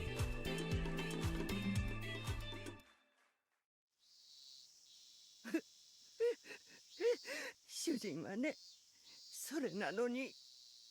奥さんの胸中深くお察しします。 This wasn't really anything out of the ordinary. Nobody could remember if there had been a donation or not. So a handful of politicians were questioned. As a result, some came up with a scheme to blame a sickly elderly man who had already retired, with only a short time to live anyway. He was the perfect fit for them. The elderly man had already been sick in bed, and the shock of his friends betraying him had taken away his will to live. The only thing his wife could do was to simply watch him suffer. She kept crying while telling the men about her husband's achievements. ご主人の無実が間違いなければ必ずや大丈夫です。濡れ衣は必ず晴らせます。そんなのは分かっています。だって無実なんですから。でもね、判決が出るまでお国のためにとあれだけ働いてきて、あれじゃあ死んでも死にきれません。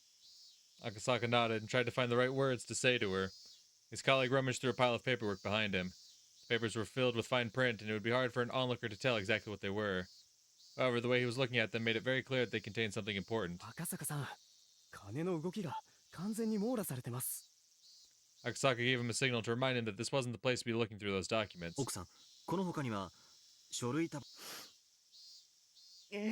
主人の金庫に入っていた武道かそれで。恩知らずな連中にあれだけ主人に世話になって。奥さん、この文章の内容には一部ご主人にとって不利益な内容も含まれて。政治はね、綺麗事だけじゃないんです。私だ。ご協力を感謝します。この書類は必ず巨大な不正を暴くために使用します。一つだけそれを公表するのは主人が亡くなるまで待ってもらえませんか？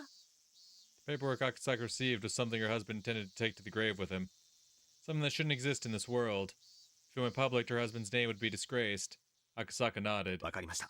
誓ってお約束します。 Vast public funds were moving from Kasamigaseki. The funds were issued to sub-branches to carry out national policies. Various ideas over those public funds always came together, and there was never an end to those trying to poke a straw into it to suck it out like a mosquito. Excess dividends, cordial patronage, profits for organizations that benefited themselves. Many financiers approached and adhered to officials and politicians hoping to earn those gains, and the bureaucrats constantly indulged them. That's how Japanese corruption works.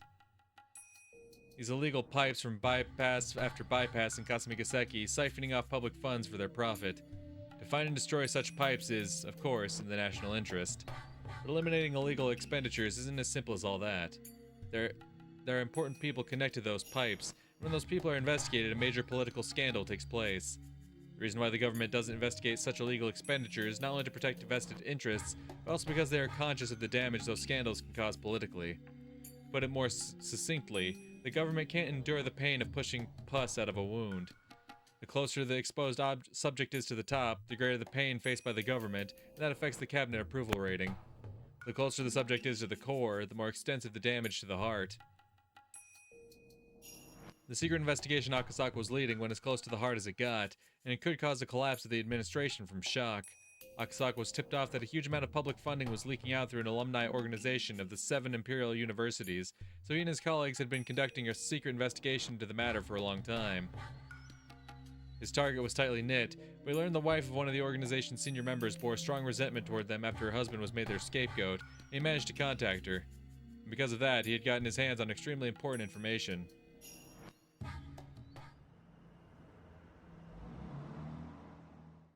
Minna ご苦労さん。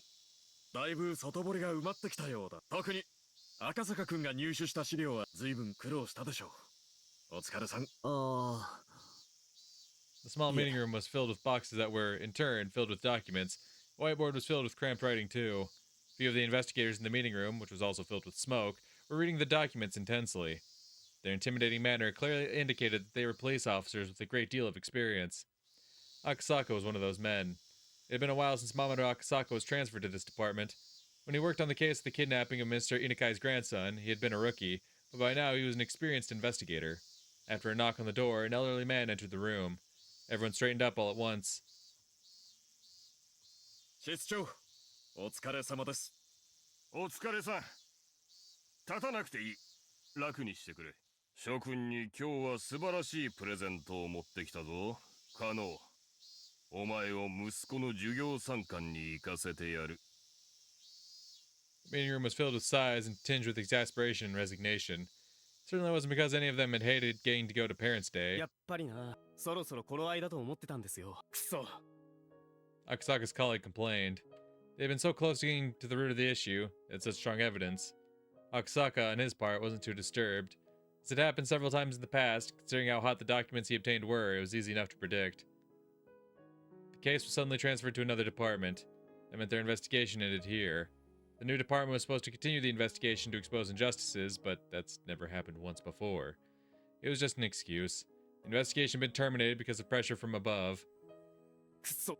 俺たちが今日まで捜査してきたのは海を出す痛みがどの程度か測るためだろうな。その結果、痛みに耐えられない規模だということが分かり、荒領事を断念したってことだろう。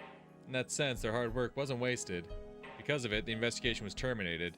Akasaka understood that, but his colleague wasn't yet mature enough to understand. Of course, Akasaka's sense of justice was displeased by this. He felt frustrated with his superiors, who had hesitated to expose the truth. But he was mature enough to know not to say that out loud. 資料の整理と引き継ぎについては、とりあえずみんな長く休んでないだろう。5時を待たなくていいぞ。残務整理は明日話し合い。あと、振り替え休暇の消化をしよう。ちゃんと消化して、神さん孝行しろよ。主査は俺と来てくれ。以上だ。Though his long secret investigation left a bad taste in his mouth with its resolution, he managed to earn a holiday until the next incident arrived. じゃ、室長のお言葉に甘えますかね。みんな、今日は早く帰って休みな。こういう時、早帰りすると不倫の現場に出くわしたりしちゃう。バカだな。赤坂さんとこは熱愛夫婦だぞ。毎晩別当の公衆電話からラブコールかけてるの。赤坂んところ、うちの女房なんて。Akasaka smiled bitterly as he gathered the documents in his hands. One of the pages fell to the floor. It was a page from a huge pile of papers documenting illegal expenditures. They exposed the illegal expenditures of the Alphabet Project, the research team for the next generation of hardware in the Defense Agency. It was entirely possible this project was created in the first place for the purpose of funneling these illegal expenditures. When he saw the paper, one thing caught Akasaka's eye, Hinamizawa. He picked it up, looked at it, and tried to remember. It was a list of people who illegally received public funds. It was also a list of retirees who were still very much in love with money. There should have been no connection between those people and Akasaka. However, there was one thing that caught his attention. Oh, right, because he did go, yep. Yep. As soon as he said it, all sorts of memories resurfaced. Yeah. Yes, the Irie Clinic. When he was working on the case of Minister Inakai's grandson abduction, he got into a scuffle with the suspects and became injured. He was taken to the local clinic. As he recalled, the name of that clinic was the Irie Clinic. He started to remember one thing after another. His very first experience with wading into the muck. It was burnt into his mind like a fresh memory, and he could vividly recall everything that happened. His daughter was about to be born, and he really didn't want to go to Hinamizawa. He met Oishi, who taught him a lot of important things. He also met a girl in that village. Her name was... yes, Rika Furude. That was it. How long had it been? How old was she now? As he remembered her lovely smile, he also remembered the ominous prediction she made. She had predicted that if he didn't go back to Tokyo, something terrible would happen. At the time, he took it as nonsense, but he felt something odd about it, as if it was a divine omen. Then he had remembered Yukie, who was about to give birth. He became concerned that something terrible would happen to her, but he couldn't just leave and go back to Tokyo. That's why he called her right away. He told her something would happen. He told her to be very careful until he returned. Yukie had laughed and told him he was being paranoid, but that phone call indeed saved her from a calamity. Akasaka had found out about that when he visited her after returning to Tokyo. A few days after his phone call, a janitor was seriously injured when he stepped on a loose tile on the stairs on his way to the rooftop. He also heard afterwards that Yuki had a habit of going up to the roof for a walk every day. Because of his phone call, she had stopped doing it. If he hadn't called her, she would have been the one to step on the loose tile. In other words, Rika Furude's prediction had been correct. There was no proof, but Akasaka still believed that he was able to save Yukie only because of Rika Furude's prediction. He'd intended to call and thank her for saving Yukie, but the busy days that followed put it out of his mind. Rika-chan.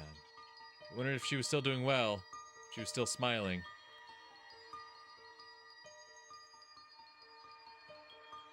Akasaka remembered the sad prediction she made on that night under the moon, while still wearing that smile. That's right, she said something. She predicted someone would get killed on the night of the festival every year, and on that 5th year in, she'd be the one to be killed. That's right, he thought. She did say that. The 5th year. That's this year. The festival is... that's right, it's in June.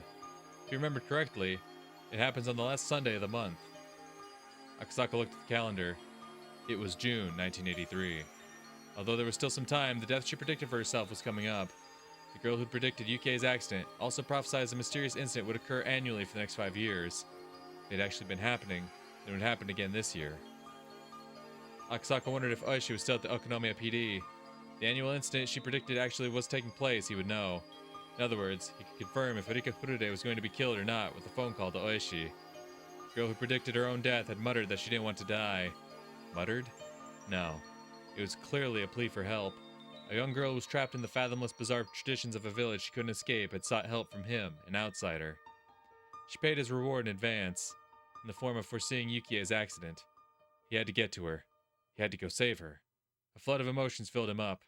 He felt as though he had finally remembered something he was never supposed to forget. That's right. He had to go to Hinamizawa. He had to save the girl who asked him for help. 沖宮署でごすみません。そちらの刑事課に現在も大石クラウド氏はもしもいらっしゃったならお願いしたいのですが。失礼ですが、警視庁の赤坂とお伝えください。Oishi was a very lively person, but he had been old even back then. Maybe he'd already transferred somewhere else, or maybe he'd since retired. If he was still there, he'd be happy to hear from Akasaka. He sure had a unique laugh. おいさん、外線からお電話です。東京の警視庁からですよ。東京？そりゃまた。はい、もしもし。え？こりゃ懐かしい。どうです？お元気にしてましたか？な。Okay. Okay.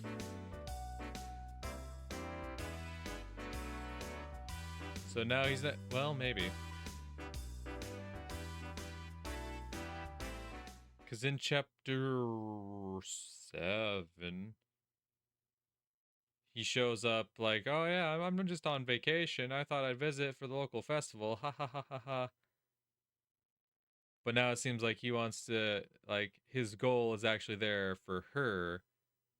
So probably not bringing the wife along, or if she is, wife's gonna stay behind, like, in a hotel room or some shit. But now, like, Akasaka's there, like, with a mission in mind. He's not just there to like, oh yeah, we're here for the festival. Yay. Woohoo, festival. Continue.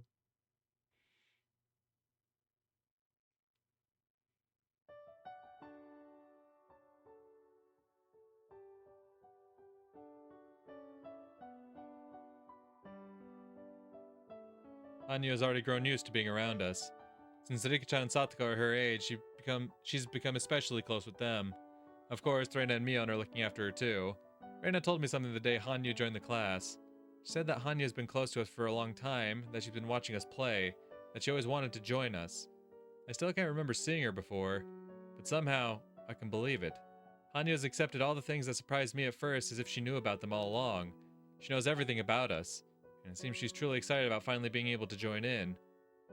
羽生もすっかり僕たちの仲間に溶け込みましたのです。だな。なんだかずっと前からそうだったように感じるよ。そんなはずはないのにな。そんなことありませんです。ずっと僕たちのそばにいましたですよ。あれ、リカちゃんもそんなこと言うんだな。レナも言ってたよ。俺だけが気づいてなかったのかな。ケイイチは鈍感だからきっと気づかなかった。みー。し、どうせ俺は鈍感ですよだ。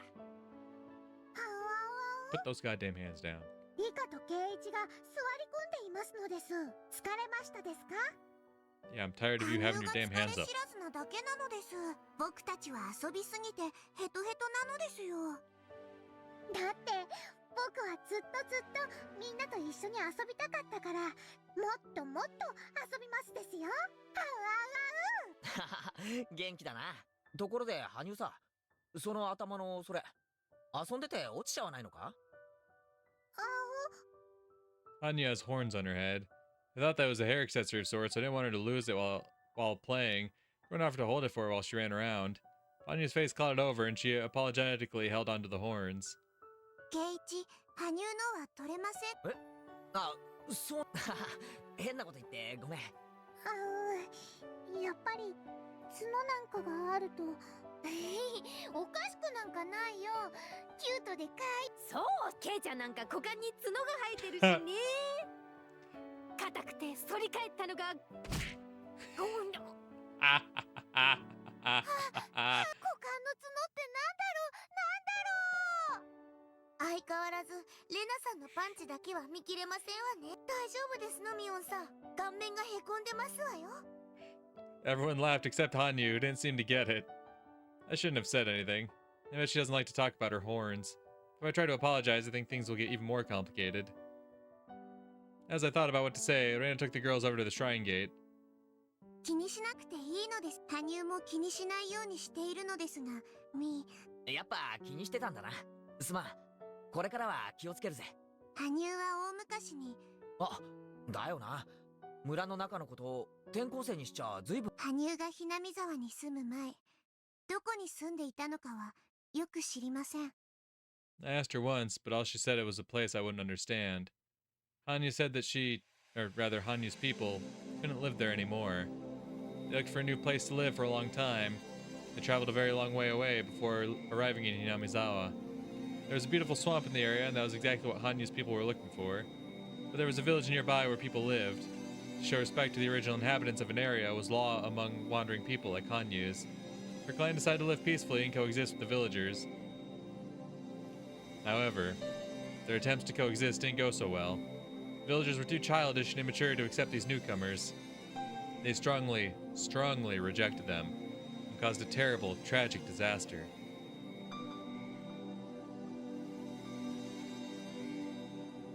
Hanyuu said she took their form and descended upon this land in order to subdue the disaster. However, she just couldn't hide her horns. The forbidden ancient documents say that Hanyuu descended into the Furore Shrine, appearing as she does today. It also states the following. Hanyuu's people can't live anywhere other than this village. They can also only live by coexisting with the villagers. The Furore Shrine's priests once rejected them, claiming that coexistence was impossible if mixing with the wandering people's blood caused the villagers to become demons. But the young heir of the Furore Shrine fell in love with Hanyuu, and when their child was born, the priests had to reconsider. Oh, wandering people who cannot hide your horns, if you wish to settle in this land, if you wish to settle with our blood, then I shall consider granting your wish. However, as the demon's blood mixed with the villagers, it became hard to tell who was human and who was demon. The villagers began to cast suspicion on one another, haunted by that paranoia. Unless all of that was resolved, coexistence would be impossible. For you and us to coexist, we must lay down several laws for us to follow. They'll be very strict. I am very, very sorry for imposing these upon you who have lived in peace until now. However, as long as those rules are followed, the village will be free from demonic disaster. Very well, the rules will be followed, but much blood has already been shed in the village. The anger, sins, and corruption people bear cannot be cleansed. The one law of human world is that sins are atoned for with life. I see. If you say it's your way to let someone take on all responsibility and bury the sins with them, then we'll do that. However, wouldn't people end up pushing responsibility on each other because nobody wants to die?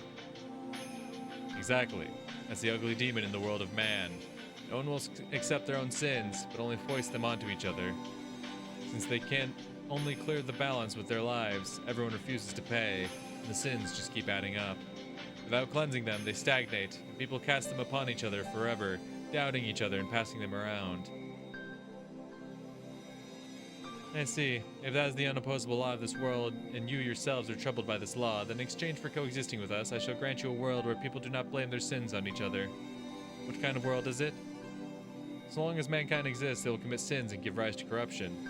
How could that all be erased without foisting it onto someone else? Let me bear all the sins and corruption born from man, and purify my soul. Let all sins rest not with man. They are born upon myself, and man will not need to force them onto each other. So you're Jesus. What are you saying? Are you really going to make yourself into a sacrifice? Someone has to take on the sins, otherwise they won't be cleansed. That's the law of your world, isn't it? A different ancient document also states the following. Of course, it's a forbidden one, too. Only the head of the Higurashi family is allowed to read it. Nobody else, not even the other heads of the three families. It tells us that unrest grew in people's minds, that the villagers' evil hearts collected in the swamp and gave rise to demons. The Higurashi Shrine's priest explained that the root of all evil is the demon god of the swamp, and led the young villagers there. By the swamp, they found a demon mocking the unrest in people's hearts. The young villagers fought bravely, captured the demon, and dragged it to the Higurashi Shrine. The priest cleansed the demon god, opened her abdomen, and dragged out her organs. He chopped them up and washed them down the stream, then threw the body in the swamp. Then people regained their sanity. Those who had been suspicious of each other became friendly, and they all shared in the joy of peace again. If these forbidden ancient documents are real, then the object of the villagers' worship, Oyashiro-sama, was captured by the villagers, forced to bear all their sins, and torn to death. Plus, it's clearly written that the demons appeared after unrest grew in people's hearts. In other words, the demons were forced to bear the sin of discord that had rested with man long before they arrived. Oyashiro-sama was a god who took on people's sins to mend conflicts between them. People eventually came to honor her, and instead that became the foundation of faith in Oyashiro-sama. I don't understand exactly what that means, but I know one thing. When none of us humans would draw the losing straw, she offered to draw it in our stead. To prove it, we cleanse our filth by letting cotton absorb it and drift it down the stream during the Watanagashi festival. There's no shame or shifting of responsibility involved. Till that system was created, we were simply demons who pushed our filth and our responsibility on each other. We could only cleanse our own sins by blaming someone else, goddammit, and sacrificing him by cutting open his abdomen. And Hanyuu took on that job. Purification ceremony without a human life. A system that forgives people for their sins. That is the origin of the cult of Oyashiro-sama, which blames not people for their sins, but a curse. Those documents were sealed away. If they weren't, people would find out that the object of their own faith was falsely blamed and killed by their own ancestors. Hanyuu apologizes. She takes in people's sins and keeps apologizing. When people can't deal with their own sins anymore, she accepts them. When Hanyuu takes over, people are cleansed, and they're allowed to keep living. Demons take on sins by becoming cotton to absorb them. They are exterminated and washed down the stream, and then the village is forgiven. They are forgiven for their sins. If that's all true, then Hanyuu, or rather, Oyashiro-sama, is such a tragic existence. I've asked Hanyuu about this before. Then she told me the following story. 4 people are stuck in a snowy mountain cabin. They play a game where each sit in one of the 4 corners. It's a fairly well-known story, though I don't know it. It's in the middle of winter. They're all getting sleepy. If they fall asleep, they'll die. So one of them comes up with an idea. They're sitting in the 4 corners of the room, so someone just has to walk clockwise to the next corner and wake up the person sitting in that corner. The one who just walked will sit in that corner, and the one who just woke up will get up, walk to the next corner, wake up the person sitting there. Never heard of this. If they keep doing that, nobody will fall asleep. People who know the story won't need an explanation. This doesn't work with 4 people. Okay, what about the people who don't know this story? When the first person gets up, their corner becomes empty. I see what you're getting at. So yeah, the last person goes to wake up the next guy is like, but there's no one here. So after everyone takes turns, the fourth person goes to the next corner, which is an empty one. They sit down and fall asleep, so the game is over right there, and everyone freezes to death. In other words, to play this game, you need more than 4 people. You need one more person in order to be saved. People usually tell this as a ghost story. They usually say that this was actually a group of 5 people, but one was already dead, and thanks to that ghost, they're able to continue living until the next morning. Hanyuu once told me that she's like that 5th person. She can make everything run smoothly by joining a circle of people, then. It's very similar to how the telephone game in the mountain cabin manages to function without breaking. Hanyuu can complete a circle that can't be realized by people alone. Then those people can live peacefully.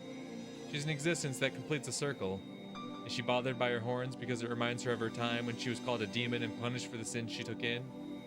Is her subconscious still tormenting her with the thoughts that those who have horns ought to be persecuted? あの角は生まれつきです。それを意味嫌われ、いじめられたこと。そうなんか。そりゃますます悪いことを言っちまった。そして羽生はその角があるがゆえ生産するというとても全うし神と崇められたのです。え？神？僕の独り言なのです。忘れて大丈夫なのですよ。Nobody knows who Hanyuu really is. Is she really a divine existence that descended from a higher place? Or is she simply an unlucky girl who became a sacrifice just because she had a pair of horns? Nobody knows. But this girl's blood was blended with the Higurashi family's blood, and that blood has descended into me. Our legends state that the Higurashi family has a girl for their firstborn child for 8 generations in a row. That 8th child will be a reincarnation of a Yashiro-sama. I don't know exactly what that means, but I'm that 8th generation. Is that why I was the only person who could see Hanyuu? 8 generations is a very long time. Maybe that's how long it took for all the sins Hanyuu assumed to be cleared. 8 represents infinity, true. It's a very lucky number. Often curses uttered will contain, I'll curse you for 7 generations, but the 8th lies beyond that. Oh, and then this is the 8th chapter. I see what you're getting at. Okay. I see what we're doing here. In other words, 8 possesses such a good fortune that it can forgive great curses and sins that span 7 generations. Okay. It's a number with power. It's the time Hanyuu needed to cleanse all the sins she took in from the humans. Yeah. Hanyuu and her people simply wanted to coexist with us. But Hanyuu had to become a sacrifice. Her stomach was cut open and its contents washed down the stream. Then she was thrown into the swamp. And so, the Higurashi family has been waiting. They waited for a very long time for her to come back. They kept our traditions alive, waiting forever and ever for her return. According to legend, the name Higurashi was made by adding a horn to the character for fortune teller. The Higurashi family rose when Hanyuu's bloodline was combined with that of human beings. Hanyuu is the ancestor of the Higurashi family, as well as the mother of us all. When I was little, Hanyuu taught me a lot more things than my mother did. It's no wonder. I'm her descendant.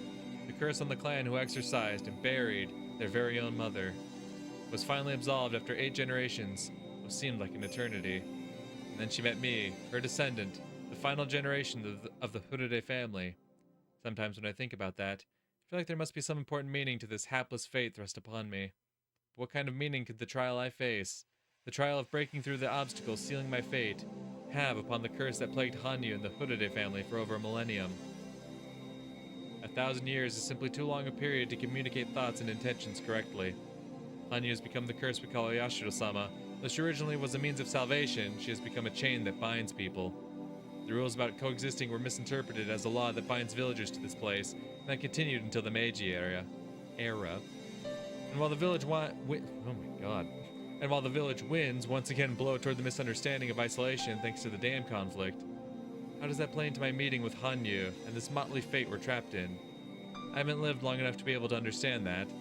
The only thing I can say for sure is that the Higurashi family originated when Hanyuu's bloodline mixed with that of humans, and the line's final descendant, me, finally met with its ancestor.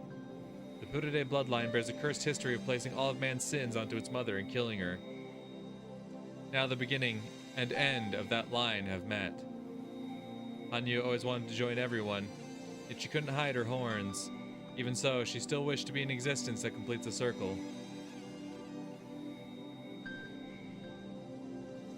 It's a child's job to bury their parents. But mother, I've never heard that it's a child's job to kill and bury their parents. Don't ask, child. I'm not human. My horns are proof that I'm a demon. Demon's job is to take on the calamities of the human world. Bearing the calamities of this chaotic world and cleansing the unrest in mankind's hearts is my role. Then, Mother, why do you have to be the one? People's sins are people's sins. They aren't yours. Listen, child. People live with their sins. They can't live without making someone else take the blame. Nobody wants to take the blame, so they shift that responsibility around. That is a demon, the true demon, disrupting the world of man. By bearing it myself, man may be cleansed and mankind can be freed from their destiny of doubt and conflict. Let all the sins, the filth, the karma, and the curse come to me. Then attack me, purify me, wash me down the stream, and throw me in the swamp. A human will not do. So it is the fate of one not human to accept that role. If a human were made to bear it, then mankind would not be freed from the demon of doubt. I don't understand. I don't understand, Mother. Mother, you have horns. Are you saying that you aren't human just because you have horns?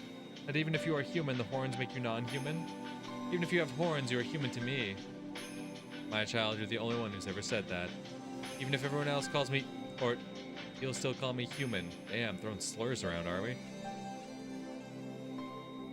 What is passed down in the Hooded's many forbidden scrolls, the ones unknown to even the heads of the three families, sealed in the altar in the shrine storage. Understanding that will probably require about as much time as I've spent repeating time. Yet once you understand that, perhaps you'll better understand the smile Hanyuu wears as she innocently plays with everyone.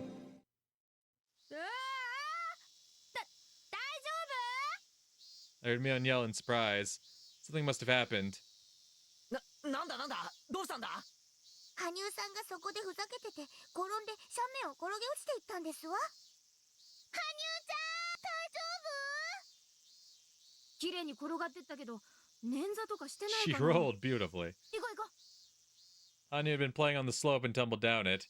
There's a road just below the slope. Mion and the others went down the stairs to get her. Let's go. I hope she isn't injured. Ah. What a chance encounter. When I got there, I saw Tomitake-san and Takano-san. They were taking care of her. これはどういうことな？急に彼女が転がり落ちてきてね。ずいぶん綺麗に転がってきたわね。It was a beautiful tumble, however.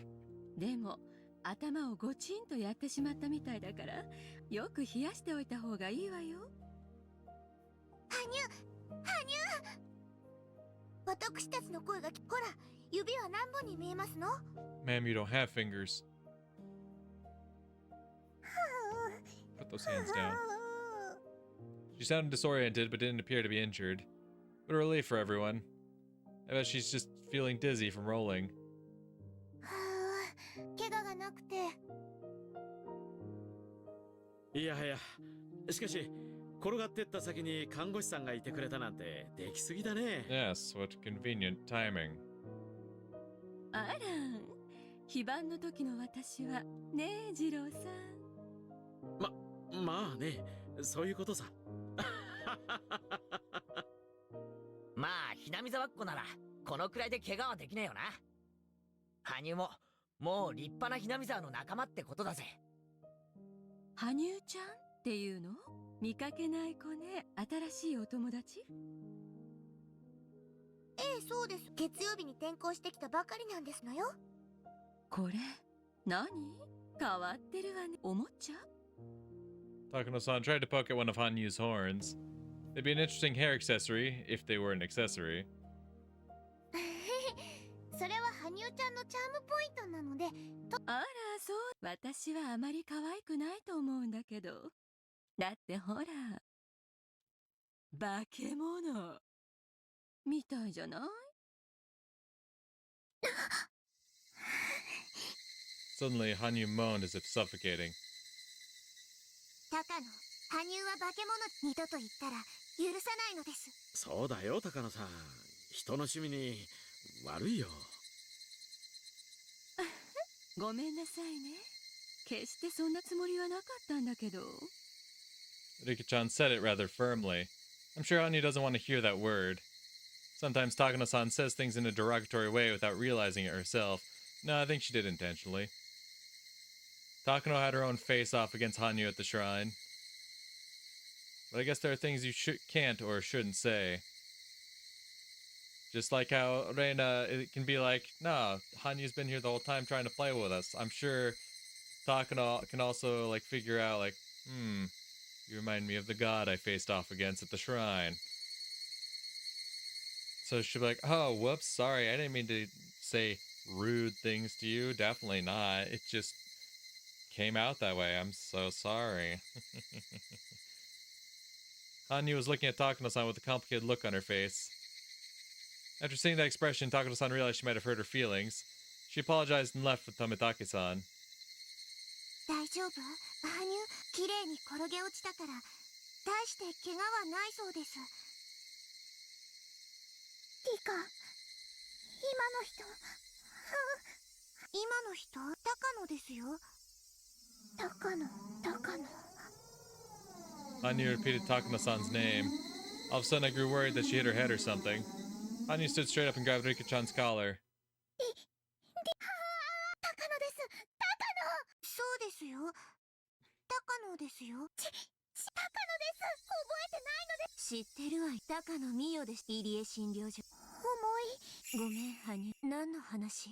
リカ、そんな。This is the last one. The last one.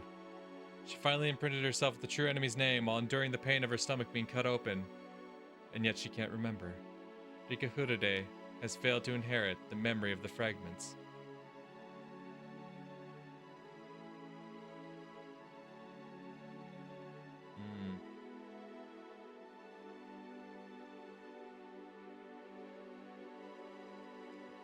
Okay, but like you're here now though, right? So like say something to her.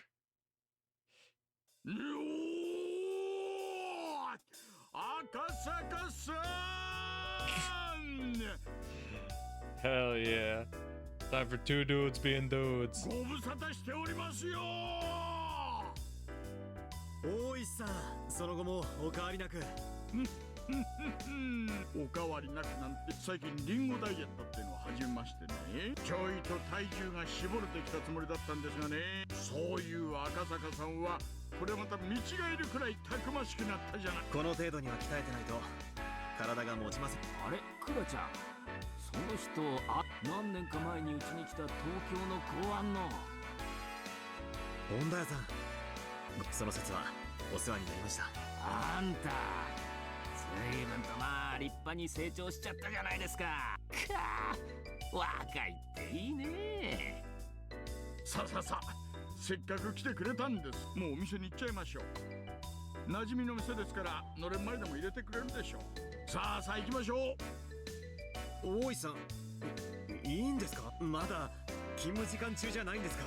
何言ってんですか。東京本庁からいらっしゃられた特命刑事との特別研修ですよ。さあ行きましょう。ちょいと先に赤坂さんに比べたらカモネギみたいな連中ちょいっとメンツを揃えまして、いいとこクマちゃん、今夜バチッとポンチしに行きませんか？ Yep, gotta have another mahjong night, of course. 大石さん、本当に変わっておられませんね。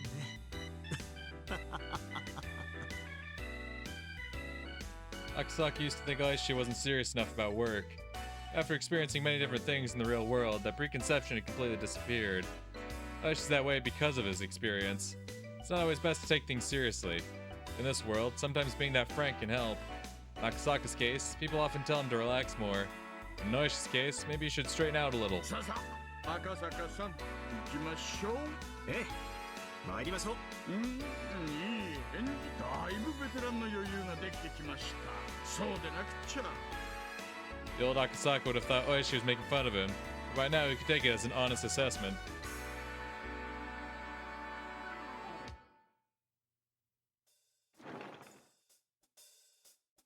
赤坂さんもずいぶん強くなりましたね。なんだかお酒じゃ勝てない気がしてきましたよ。いやー、オイルと酒に弱くなるってのは本当ですな。ご謙遜を。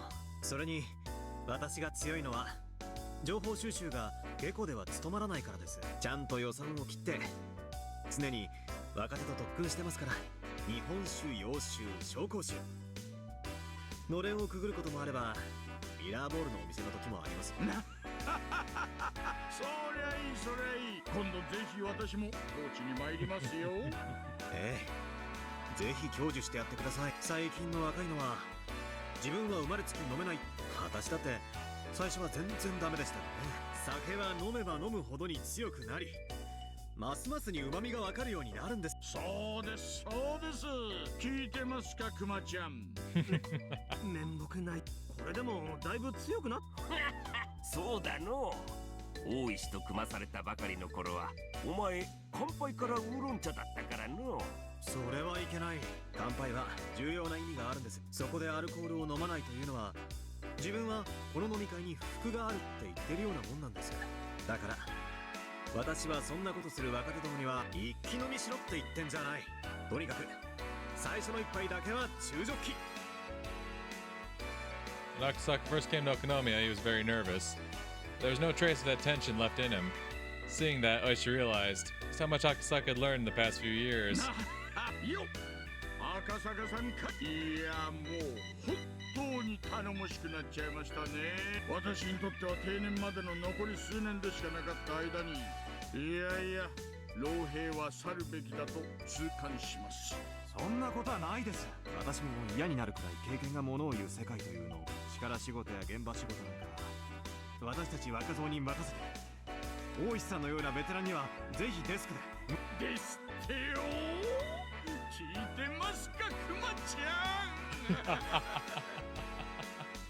いたたたたたたた、すいませんすいません、頑張る大石、熊谷君も頑張っちゃうぞ。めんどくさがりのお前さんに代わってよくまめに歩き回っとる。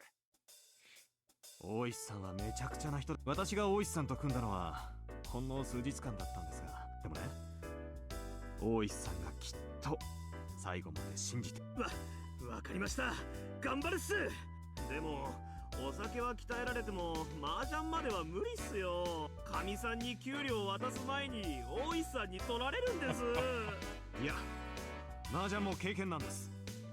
打った場数が強さと自信になるんですよ。後でご一緒しましょう。まずは負けない打ち方を伝授します。大石、いい若者だ。お前さんが無茶やってた頃にちょっとだけ似とるの。まさかまさか、私はこんな二枚目じゃありませんでした。It was unusual for Oishi to enjoy anyone's company this much. Akasaka and Oishi only worked together for a few days. They'd exchanged some holiday cards since, but that was about it. Oishi had no idea how happy it would make him to see such a greenhorn grow into a dependable cop. Oishi always thought he wanted to be active until the day he retired. Never seeing such a dependable colleague, he began to think that maybe it was time for him to step down. Oishi and Akasaka enjoyed the reunion more than they thought they would. Hell yeah. Dudes being dudes. Made on the town. The owner of the place was bringing the electric sign inside. All the chairs were up on the tables, and the owner's wife was cleaning the floor. There was nobody else around. Judging by the clock, it was almost 3 a.m. フラちゃんたちは久しぶりの再会。ゆっくりしてっていいよ。帰る時だけ起こしてくれねえかな。すみませんな、気を使わせちゃって。There wouldn't be anything else open at such a late hour. Oishi and his colleagues still wanted to talk, so they decided to stay. Kumagai couldn't fight his sleepiness and was nodding off. They were talking about Akasaka's job. Akasaka works at a department specializing in public safety. Oishi and the others were interested in all his stories of danger and bravery. それで実はこちらに来たら。フルデリカってフルデ家の忘れがたみのリカちゃまですか？忘れがたみということは彼女の両親は。Rika Furude had predicted that there would be an incident in Namizawa every year for the following 5 years. Her parents, according to her, were supposed to be killed on the 3rd year running. あれはお社様のたたりの3年目ですから。昭和56年ですかね。フルデ夫妻がちょいと引っかかる形でお亡くなりになりまして、赤坂さんがひなみ沢に行かれてからちょうど3年後の話です。3年後。私がひなみ沢を訪れてから3年後の。ねえ、そうです。どうしました？何か気にかかることでも？ Akasaka shut his eyes tightly to chase away the alcohol in his brain, tried to remember the girl's prediction. He had, after all, come here to confirm it. 私が訪れたのはその翌年にダム建設。そうだ、彼は私と麻雀を打っあの方は新聞にドーンと載ったと思ったんですが、その翌年に作業員たちとの喧嘩で殺されてしまいまして。Rika Furude had predicted that he'd be killed in a gruesome way, and his body would be dismembered. その遺体をなんだ、知ってるじゃないですか。その通りです。未だ右腕が見つかりません。お気の毒なことです。Following year on the same day, in June 1980, Satoko's parents will be pushed to their deaths. Maybe it should be called an accident, a lamentable accident. さらにその翌年、監督の殺人事件の、確か、聡子さんという、多分その方のご両親が。おや、お詳しいですね。そうです。ダムの賛成派だった北条夫妻が旅行先の展望台から転落しましてね。事故か事件か未だにはっきりしませんが。In the following year, on the same day in June 1981, my parents will be killed. そして、はい、フルで理科のご両親ですが、どうもこいつも今一つ腑に落ちない事件でしてね。お前さん、随分とお社様のたたり関係に詳しいの。この事件、地元の圧力であまり公にされとらんはずな。なんて。だが、いくらお前何しろ4年目から秘匿捜査指定がかかる。いえ、多分わかります。In the following year, on the same day in June 1982, Satoko's mean aunt will die, her head will be smashed in. その翌年ですから、先ほどの聡子さんのおばにあたる方が。そうです。赤坂さん、どうして。多分私はさらにそのお前さん、第一、去年の翌年中たら、そら今年のことだろうが。I'll be killed. 昭和58年6、つまり今月です。古手理香が殺されます。Oishi and the others were at a loss for words. Akasaka talked about the four mysterious incidents. Although he'd been far away, he belonged to a very special unit of public safety. It could have been possible for him to find out about their secret investigations. That was why it wasn't that odd for Akasaka to mention the series of mysterious deaths, even though he had been far away from Minamizawa. However, not only did he not know about them, he also named the next victim. Oishi and his coworkers had sobered up entirely. 赤坂さん、これ以上はお互いしんどいんで、今の話は。はい、今の話は私がひなみ沢を訪れた。なんですって。Oishi couldn't believe what he was hearing. He was left speechless. 信じられない気持ちはわかる。それを聞いた当時の私も、幼い少女の気まぐれな予言遊びくらいに思いですが、彼女は5年目に、それはつまり自分を助けてほしいという、今回ひなみ沢を訪れた最大の目的は。赤坂さん、私はね、連続開始事件の1年目に殺されたおやすさんの仇を。ですから私はどんな些細な情報でも怪しげな情報でも飛びつきます。だから一応確認させてください。今の話は冗談じゃないですよね。なんかの冗談なら今のうちに。私は真実しか言う。古手理香は昭和53年6月に。ただ当時の私はそれを重要な話とは思わず、それは申し訳。いや、そんな話突然されても鵜呑みにできん。4年連続した今だから聞ける話だわい。She must have been thinking that if only Akasaka told him back then, he could have saved his friend. What the old man from forensics just said was right too. Oishi wouldn't have believed him back then. And his friend would have died anyway, and Oishi would have been left with regret at not being able to do anything. そうですね。いえ、すみませんでした。しかし、フルで理科がどう。今のひなみ沢の状況は私も詳しくありません。一応当時の新聞でダム計画の無期凍結が決定されたというのは読みました。ですからダム戦争は終わって平穏な生活を取り戻していると。ダム戦争は確かに終わった。だがな、その翌年からな、通称お社様のたたりと呼ばれるその詳細については。どうやら私は彼女に大変。大石さん、ズバリを出す。今年古出理香が殺されるのは。古出夫妻はダム戦争当時消極的だったことを理由に、それで3年目のたたりにあったというのが定説。その流れから言えば古出理香殺しはありえるんですね。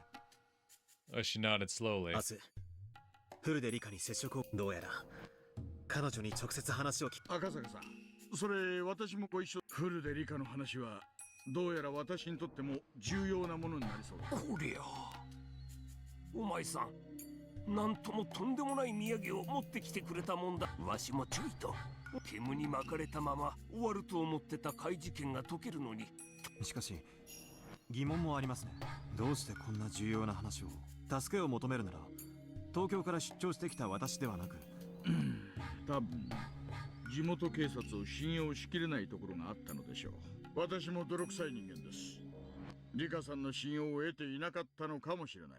それに沖宮署には S 号の息のかかった連中も少なからず潜んでいます。つまり東京から来た私が。悔しいですが。だとしたら大石さん、この件他にはない道に。もちろんですとも。とにかく明日ひなみ沢に行ってリカさんに直接話を伺っ。話はそれからです。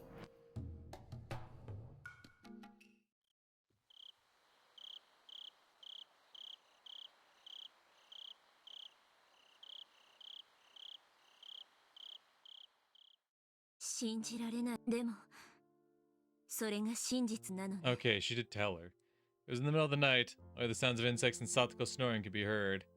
Rika was sitting by her favorite window. そうなのです。リカを殺すのは高野なのです。Okay, I guess that makes sense. Like after you like fall down that hill and all the friends are around you and whatnot, you don't bring it up right then and there and be like, but she's the one who's going to kill you. And then all the friends are like, what the fuck are you talking about? Okay, waiting until the middle of the night, Satoko falls asleep. Okay, that makes, you know what? That's on me. 僕もリ You カ were をは right. っきりと見ましたのです。リカは高野の顔を目に焼き付き、意識のあるままにお腹を裂かれてもなお歯を食いしばって。嫌な死に方ね。毎回記憶に残ってなかったの。でも高野の好みそうな殺し方だもの。でもわからない。どうして高野が私を殺す。だって私は女王感染者で、だから入江機関や山犬たちが私を守ってくれてるんじゃないの。そのてっぺんにいる高野がどうしてごめん、意味のない質問。高野が私を、それが真実なのであって、その動機なんか大した問題じゃないものね。 Well, at least now when Akasaka shows up, like, obviously he's gonna want questions as to how Rika knew that, but like, Rika hits him with the, it's gonna be Takano. Right, now that Rika knows that ahead of time, like, who knows how that's gonna change the course of events. しかし、よりによってなぜ高野なの。 Although she just said the motive didn't matter, Rika went back to the same question. Yeah, that is the question. That is the big question surrounding everything. Why the hell is Takano doing any of this? What does she gain from doing any of this? How does any of this help further her goals? I don't fucking know. The reason why Takano was protecting the Queen Carrier wasn't because she wanted to prevent the rest of Inamizawa from developing the syndrome. It was because the Queen Carrier was an extremely valuable subject of her research. And considering that value, why did she kill the Queen Carrier with her own two hands? 敵は高野一人なの。山犬の人たちも敵でした。入江が敵かは分かりませんでしたが、多分敵じゃなかったと思いますです。高野と山犬が。冗談じゃない。私たち小娘がどう。無理よ。奇跡でも起きない限り、あんな奴らに私たちが勝てるわけがない。しかも綿流しは私が殺されるのはあと1週間ってところ。そのわずかな時間で高野を金属バットで闇討ちにでも意味ないわ。高野を処す。高野一人を返り討ちにしたってどうすればいいのよ。そんなのでも今までは何度繰り返したってそれをやれることがあるはずなんです。 It was the first time in a long time that Hanyuu had spoken so positively. Rika was startled for a moment, and realized that she was losing her cool. She took a deep breath and tried to calm herself down. She was still confused that Takano was the culprit. Rika had always thought of Takano as her ally. There were, after all, many reasons why Takano should treat her well. Rika couldn't even think of one reason why Takano would want to kill her. Still, Takano was always thinking about bizarre things. There's no guarantee that a crazy idea of hers couldn't become a motive. ということは、富武はつまり富武は味方？多分そうですよ。リカ、富武に相談すればいいのです。Takano was accompanied by the mountain dogs because of an organization named Tokyo, so could Rika ask for help only from someone affiliated with that organization? In that case, Tomitaka was the only one she could talk to about the issue, although Irie might also be worth having a talk with. But then, that was why she needed to know. She needed to know why Takano wanted to kill her. Unless she could explain that, they probably wouldn't even believe her. Besides, Tomitaka was in love with Takano. He wouldn't doubt her so easily. Irie seemed to be keeping a little distance from Takano. He might be a little more inclined to believe, but as someone who was simply a doctor, he knew little about Tokyo. He might end up being useless to Rika. Then she should call the police? No way, definitely no way. There's no way they would believe her. If she were to make a call and say the strange organization named Tokyo was trying to kill her, they would think that she was crazy, and that's when Akasaka comes in. He knows about the Alphabet Project. Okay. Akasaka not gonna be a bum, we love to see it. Then what could she do? How could she save herself? The scariest people in Inamizawa were coming to kill her. How could she run from them? How could she fight them? How? How? If she had remembered the scene of Takano killing her, then she wouldn't have been so confused. Because seeing is believing. She didn't remember. This was just what Hanyuu was telling her. She didn't want Takano to be her enemy.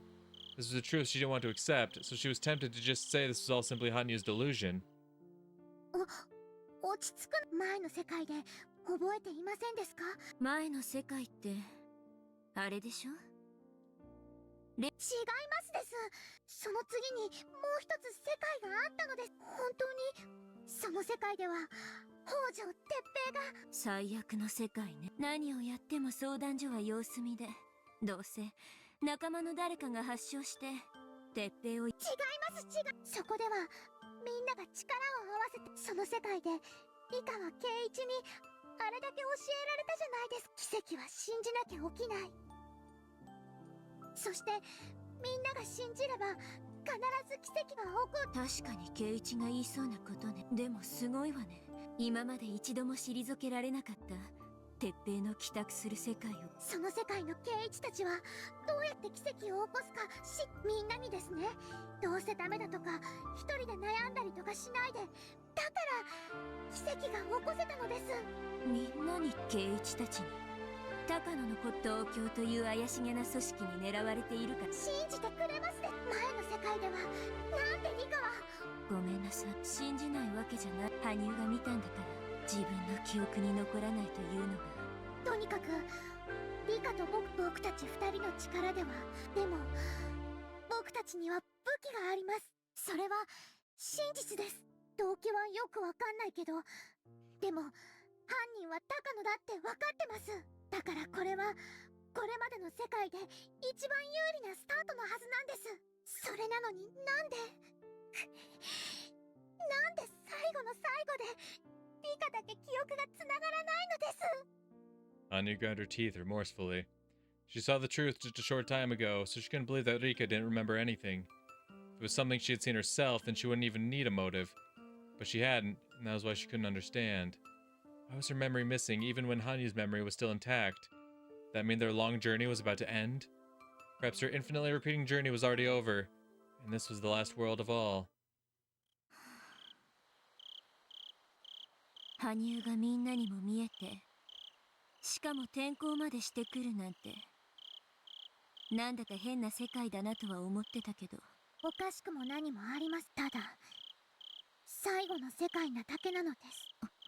僕はその最後の世界で、僕はここでは傍観者じゃないリカの。そういえばそうね。あんた傍観者をやめたのね。僕はもう傷つくことを恐れて、それを恐れずにみんなと信じる。だから奇跡が起こせる。これは昭和58年6月をかけた。戦っているのは期限までにリカが敵を倒せないと自動的に負けになる。高野たちは山犬という強力な駒をいくつ少々の駒を集めたくらいでは。だからリカはあらゆる人に助けを求め、対等な数だけ駒を揃えなければ。このゲーム版のルールを僕たちは何度も繰り返しながら、それはまるで説明書のないゲームでも僕たちは何度も学び、そしてようやく戦い方を知り、さらに敵型の駒の正体までさ。いいか、ぼんやりしてる場合じゃないのです。綿流しまであと1週間。前の世界は2週間の猶予で始まりましたのです。つまりこれが最後の世界なのです。分かったわ。私が覚えていないことの不幸を嘆くより、あなたが覚えていてくれた幸運を喜ぶべきね。それに圭一たちへの相談もうまく話し方を考えれば。何しろ学校大爆発がほぼ確定したあの世界で。そうです。とにかく話せる人に相談しましょうです。僕たちだけでは仲間を集め、どうするかを考えましょうです。奇跡の道も一歩からなのです。しかもそれをたったの1週間でね。Hanyuu had never encouraged her like this before. She'd always pretended to be a bystander. She never wanted to go through the pain of failure, so she had never had expectations for anything. But now she was trying to intervene in this world so passionately and proactively. According to Hanyuu, there had been another world after the one in which Reina occupied the school. Apparently, Keiichi really inspired her in that world. Rika had nothing to lose, so she had to talk with whoever she thought she could trust. Whether she tried or not, she only had a very short time left. She decided to do whatever she possibly could until that time arrived. She would never again act like it was too cool to sip wine, pretending to be a witch as the end closed upon her.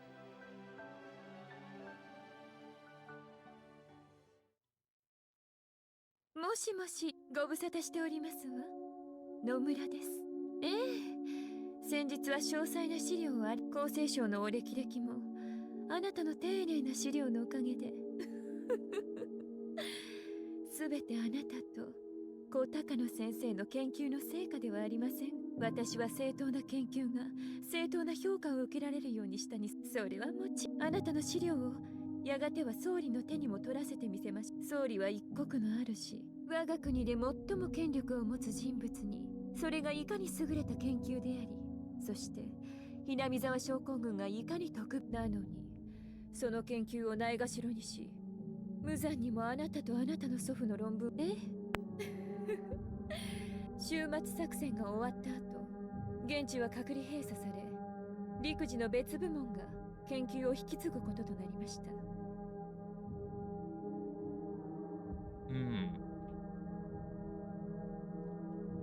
あなたはそこへ迎え入れられ、派閥や予算に悩まされることなく、心ゆくまで研究をすることができるのです。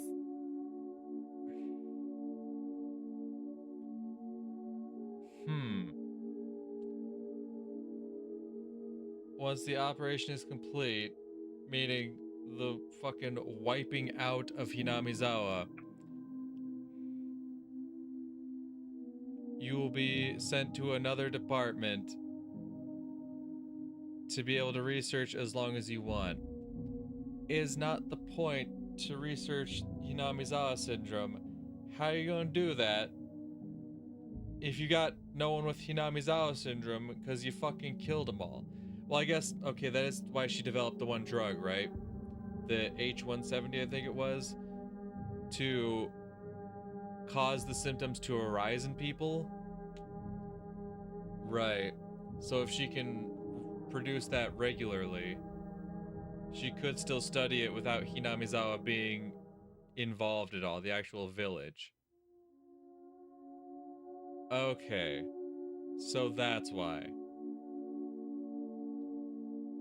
That's the big key piece there. She's being offered the chance to research without any, you know, any, like, what the fuck is the word I'm looking for? Any restrictions, I think is the word I'm looking for. Without any restrictions, like, holding her back or anything. She doesn't need to worry about the backers potentially switching their decision to fund their thing. She doesn't have to worry about funding in the first place. Like, you can research all you want. You'll be sent to another department, another location, where there'll be no issues at all. You just research however you want. And of course, for Takano, that's her only goal, is to be able to research this fully and then one day publish the paper and whatnot, so that everyone will acknowledge her grandfather's wise fucking research.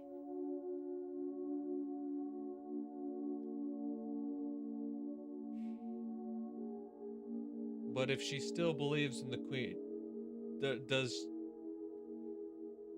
she still believe in the queen carrier though?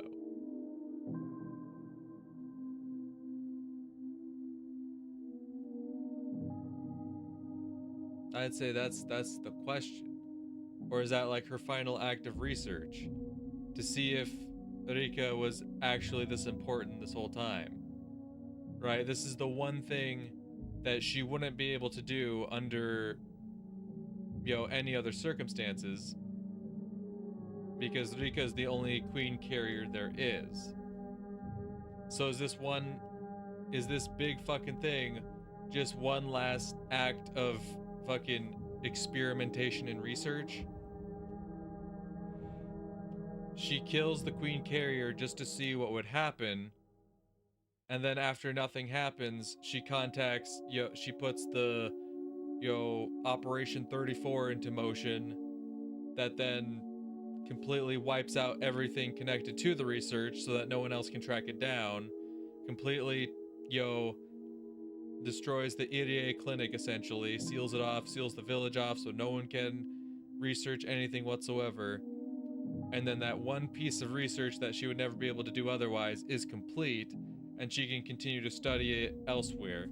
She knows that the queen carrier thing isn't actually a real part, because she sees that, oh, the village didn't fall apart after seeing Rika dead on the shrine steps. Ain't that something?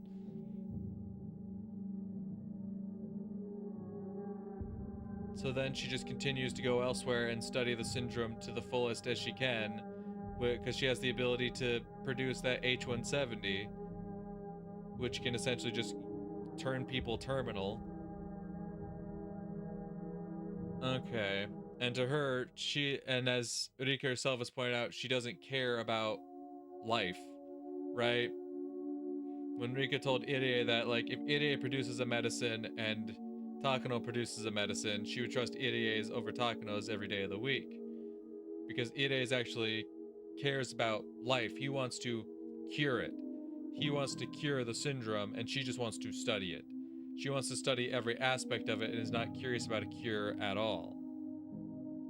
She cares not for the cure because she doesn't want it to be eradicated, because she wants to continue to study it. So obviously, killing off a village just so she can continue to study it means nothing to her. The village itself means nothing to her.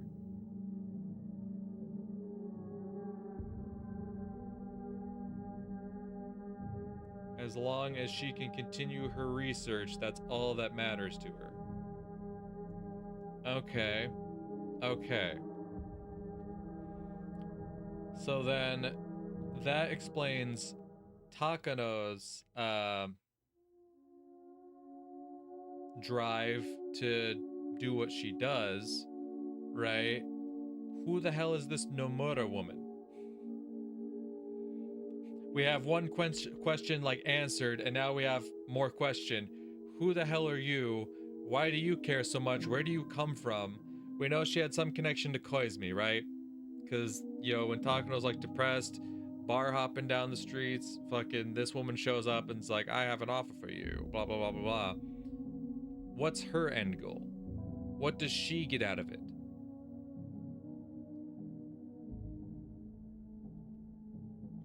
Because I guess it could be something as simple as like, oh no, I want Koizumi's projects to continue.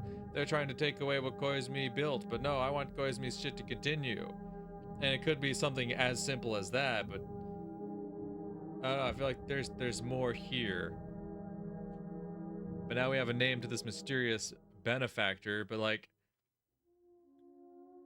that's like, should be transferred to a different department of the SDF. Clearly this woman not only has money, but also some kind of influence. Like, who are you? Because obviously just being connected to Koizumi wouldn't be enough at this point, because everyone's kind of like turned their backs on Koizumi, because now that the old guy's gone, we don't have to continue to like pander to him. We don't have to continue to follow the path he wanted to follow. We're going to go this way. So if she just comes out like, oh yeah, I'm connected to Koizumi, they're not going to give a shit, right? So what kind of influence do you hold? That is the question. Who the hell are you? That is the big question now. あなたの献身的努力に報いたいとおっしゃられるクライアントの行為としか申せませんわ。あなたはそこで所長の地位を与えられ、今度こそ思うままに存分に研究に勤しむことができるのです。Your generous client. Yeah, you're gonna get the position of director so you can research yourself. You don't have to be held under a man. そしてあなたはひなみ沢症候群の研究をステップの一つにし、高野先生が求められていた本当のステージ。いいえ、これはお世辞でも何でもあなたに対する。そうですか。長電話を失礼して、それではまた追ってご連絡いたします。The woman put down the handset of her car phone, and she picked it up again and made another 内 call. 線1001をお願いします。ええ、渡辺とお伝えを。Watanabe. 渡辺です。ええ、先日の件はつつがなくし。はい。高野さんの資料は素晴らしい。さらに国立研究所の職員を同行させましたのでそちらも問題あります。20日以降から敵対派閥のほとんどの閣僚は外遊もしくは西洋で東京を離れます。はい。不確定要素はいくつか残りますが、おそらくはい。ですので現地作戦は6月22日深夜に決行、23日に総理に緊急決裁を求める日程となると思います。はい。当日総理を補佐できるブレーンは全て我々側の人間です。Okay. 総理は万に一つの疑問も抱かないでしょう。ええ、それは間違い。総理は必ず緊急マニュアル第34、その後はアルファベットへの責任追及となり、奥の千葉派旧小泉派は発言力を大きく失うこととなる。ええ、そうです。今村先生の復権は時間の問題です。ですわね。There's money to spend on developing domestic nuclear arms, the Japanese-American alliance spanning the Pacific, and it'd be more profitable for our nation to spend it on ODA toward China. 21st century will be the era of China, with their nation claiming a good portion of the world's population. Japan gets nothing out of wagging its tail for the US anymore. I mean... ええ、全くですわ。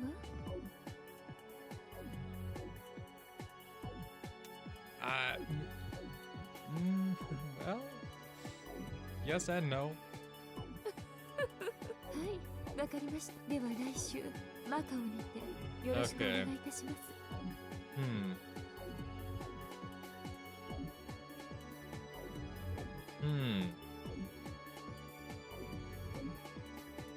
I can't tell if she's just using Takano. Much like Takano's just using the village to get what she wants, this woman is using Takano as a stepping stone to get what she wants, and then Takano will be discarded, or if Takano's research is part of her overall goal. But she does this, whoever this person is, this Watanabe, definitely seems like the manipulative type, so it very much feels like, oh yeah, she's just using Takano for whatever she wants to try to, you know, further her own goals. The woman put down the handset of her car phone and took a deep breath. She smiled in satisfaction, then picked up the handset again. Okay, so she has a bunch of different aliases. Alright. To someone, she's Watanabe. To Takano, she's Nomura. To the chief secretary, she's Maizawa.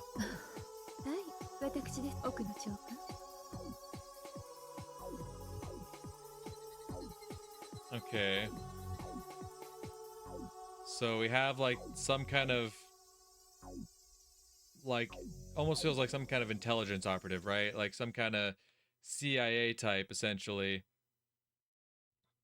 who has multiple aliases with all these different connections. She talks to Takano, says this, she talks to whoever the hell says this, she talks to the chief secretary, whoever says this. And no one really knows how her lines cross because she has all these different aliases with all these different people.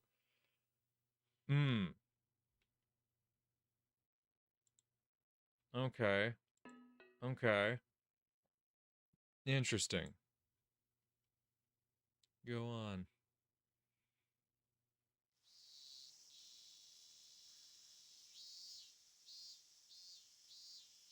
どうしたんですの？なんだか今朝のリカは様子がおかしいですわね。そうですか？どうおかしく見えますですか？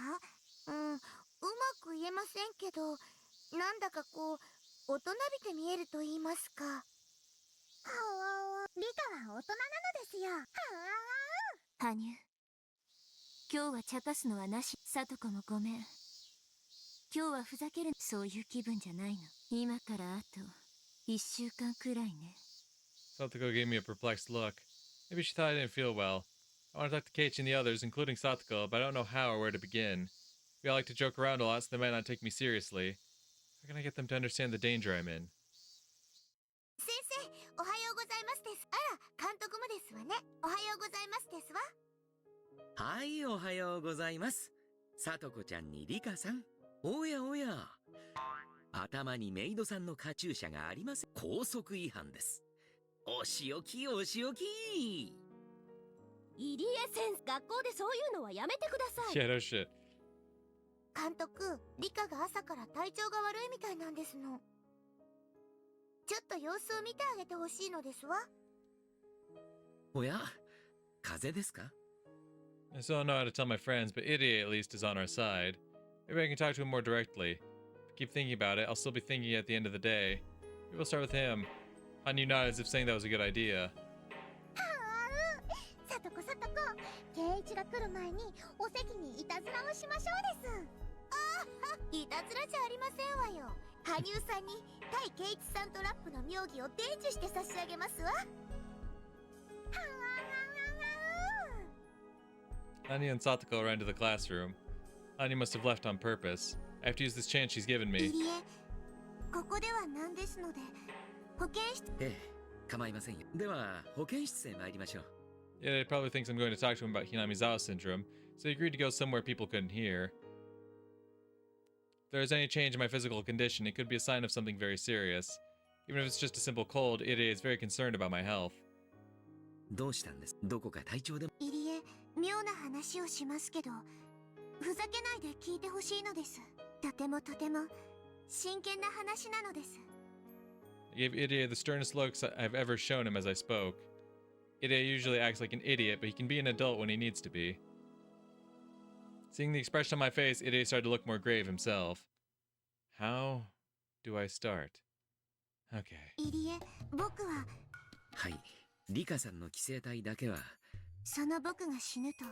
前にもお話ししたと思いますが、いえ、正確にはとても大変なことになると。何しろリカさんが死ぬまで検証不能なのですから。ただしひなみざわ症候群に酷似した社会型脳内寄生虫の例で女王感染者の死を。この辺は高野さんの専門で、彼女に直接聞いた方。私には少々疎いあたりです。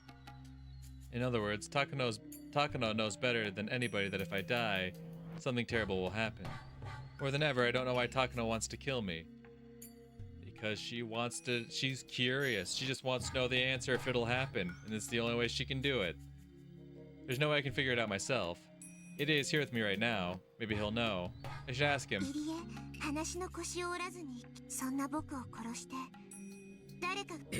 リカさんを誰が？入江、話の腰を。すみません。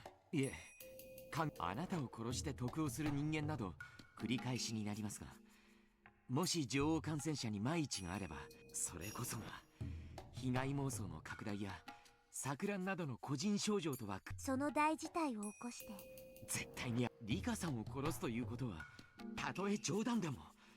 僕が死ねばひなみ沢の人たち、鬼の血を引く末裔たちの村の終焉としてはこれ以上ないフィナーレなのです。 Could that be what Takano wants? Since she always talks about dangerous and bizarre things, it's obvious she enjoys cruelty. She always talks about how she wants to witness with her own eyes the raw brutality of the man-eating demons she read about in the dark history of Onaguchi Village. It's possible that she wants me dead just so all the villagers will develop terminal symptoms. もちろんですので、もしも万一。緊急措置、初耳なのですよ。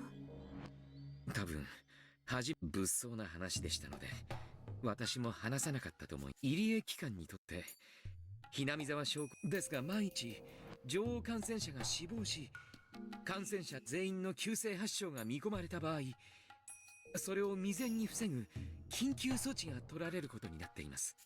It's understandable. If all 2,000 villagers were to go insane, there'd be no guarantee that the devastation would remain within the village.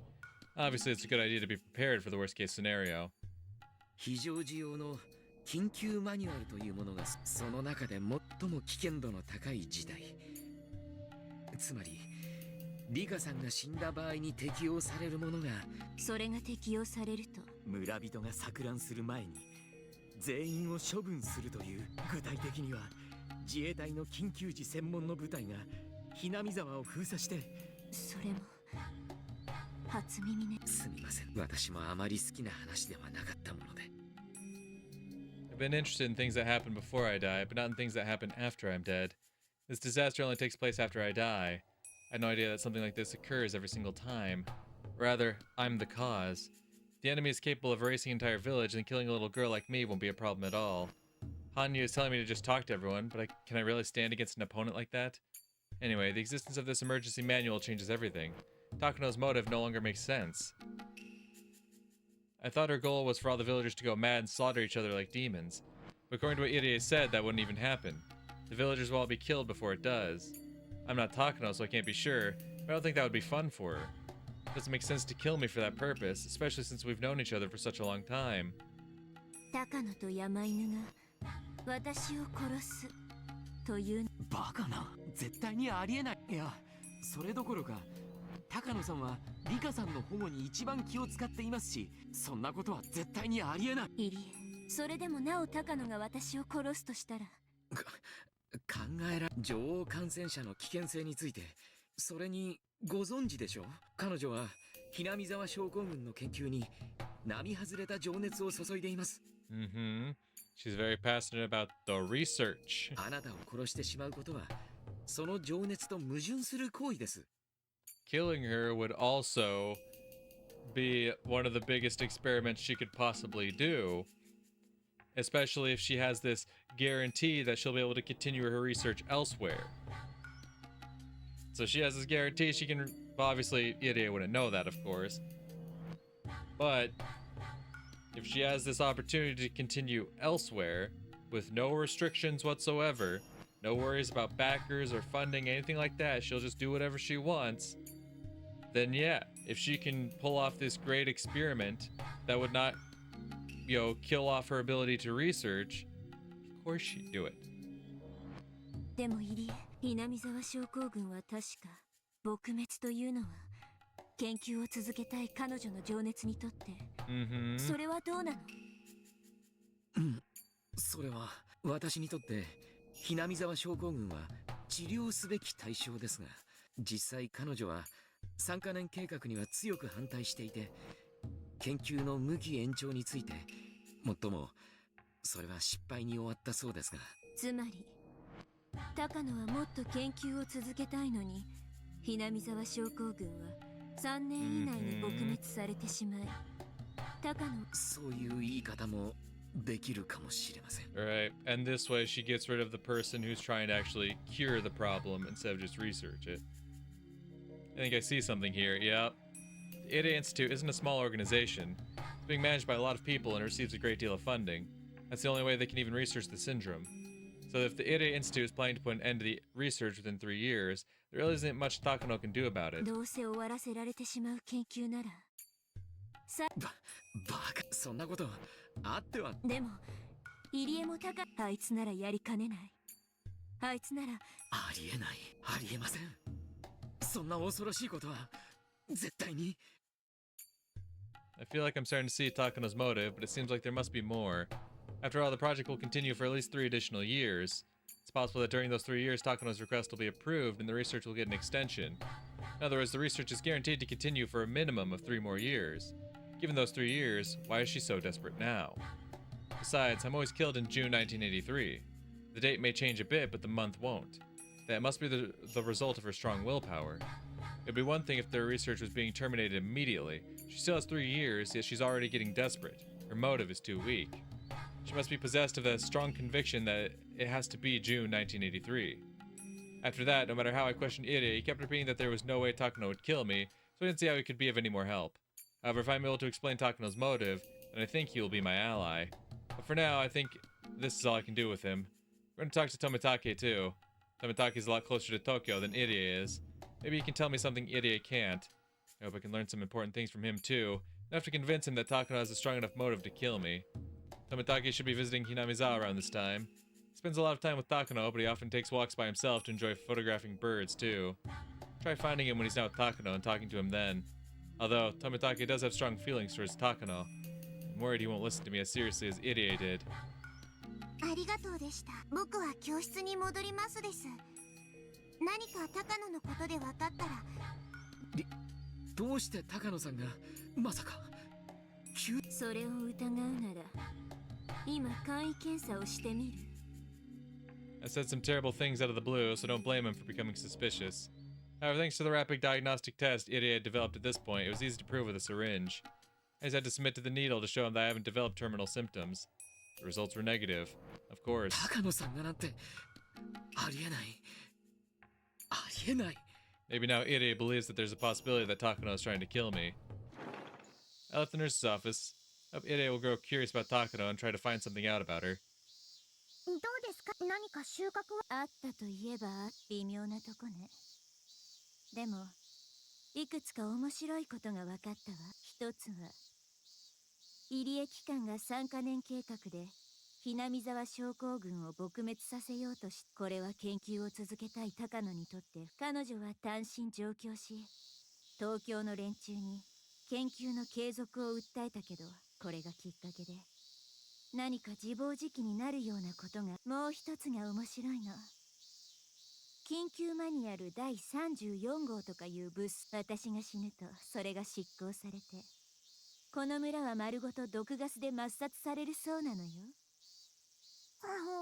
私が死ぬと村人すべてが末期発症。高野はそれが見たくて私を殺すのかとも考えたんだけど、だからこれも動機ではなさそう。いくら入江に聞いても彼に言わせると事態の重要性を一番理解しているのが高ゆえに一番殺す理由がないと。分かってるわ。まだ入江一人に聞いただけよ。他の人から情報や知恵をもらえる可能性もあるんだしね。そうです。みんなの力を合わせないと奇跡は起こせないのです。奇跡でも起こさなきゃ。もうすぐお昼休みなの。みんなに相談するいいチャンスだと思い。とはいえどう話せばみんなが真剣に聞いて、東京という秘密結社がなんて話をし、誤解のないようなうまい言い方を考えないと。多分深く考えずそのまま話した方が。本当に？そうなの。まあ試してみるのです。僕が言うような言い方をすれば茶化さず聞いてくれるどころか、ものすごく真剣に相談に乗ってくれると思いますです。 I'm still not sure, but Hanyuu seems very confident. Hanyuu has spent her life observing various people. She'd never talked to me indirectly before this life, but she knows her better than I do. I talk to everyone during lunchtime the way that Hanyuu taught me.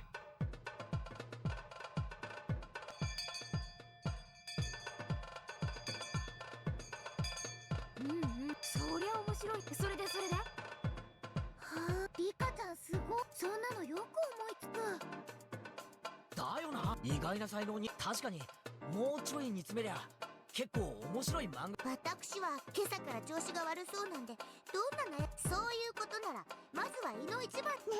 みんなとても頼もしいです。はあ、ものは言いようなのね。おじさんこう見えてもサークルもペン入れにトーンに背景に社食に構成入稿。私に相談したのは実にナイスだ。ミオンがすごいの。漫画家も編集者も出版社も本屋さんも全部一人で。へえ、うちの親父もそんなこと。そういう全部自前でやるのって流行りなのか？レナはそんなことよりみーちゃんのジャンルが気になるか。ほらほら、話が脱線してましたよ。みんなで理科に協力しましょうですわ。 Told them about all the secrets surrounding Hinamizawa. Told them that I wanted to write a comic book and that I needed their help to decide on a few things. If I spoke to them about this normally, they might question my sanity, but to see things change this dramatically with just a little preface. Hanyuu, pretty good. 何しろよ、女王感染者が死ぬとその緊急措置が発動になって村が丸々全滅させられてしまうっていうのが最大のポイントだよな。そんなすごい人がいらっしゃったらもう要注意ですよね。豆腐の角に頭でもぶつけられたらそれだけで村が全滅ですもの。捕まえてぐるぐる巻きにして土蔵にでも放り込んでおいた方がいいに決まっていますわ。でもそうしないで殺しちゃうんだよね。そんなことしたら大変なことになっちゃうって分かってるのに。そうなのです。秘密の研究所の中にいるその悪役は大変なことになると知っていて。They're still trying to kill me. I mean, this character in my manga. でももっともらしい動機が思いつかないのです。Kind of see an outline for the motive, though. Can they actually find a hint without knowing of the actual details?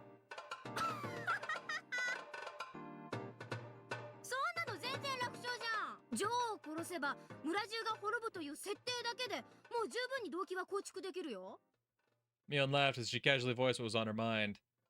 でもその悪役は病気のことをもっとそんなのその悪役にさらに黒幕を設ければいいんだよ。あるいはその悪役を利用しようとするさらに悪役というか。 True. A villain who wants to use Takano. いい？女王が死ねば村が大混乱。それを隠蔽するために大掛かりな抹殺。これはね、基本的に最悪の事態への対応策であって決して抜いてはならない殿下の放蕩な作戦ってわけ。抜いてしまったらとりあえず事態は収拾できるだろうけども、ただでは済まされない大事になるんだからね。確かに政治家の世界って必ず責任追及とか辞任要求とかそんなのになるもんな。そんな何千人も殺すような作戦が実行されたらその後に必ずそういう事態を招いたのは誰の責任だ。まあ秘密作戦だからその騒ぎは表沙汰にはならないだろうけど、その東京という組織内でかなり強烈な責任追及が行われるのってことは、それだけで十分女王を殺す動機はあるってことじゃない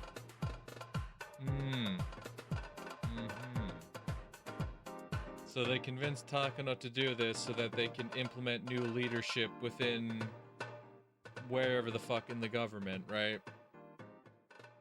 That's the goal. And then essentially say, with this leadership, then they'll back you 100%. You won't have to worry about anyone trying to limit your research.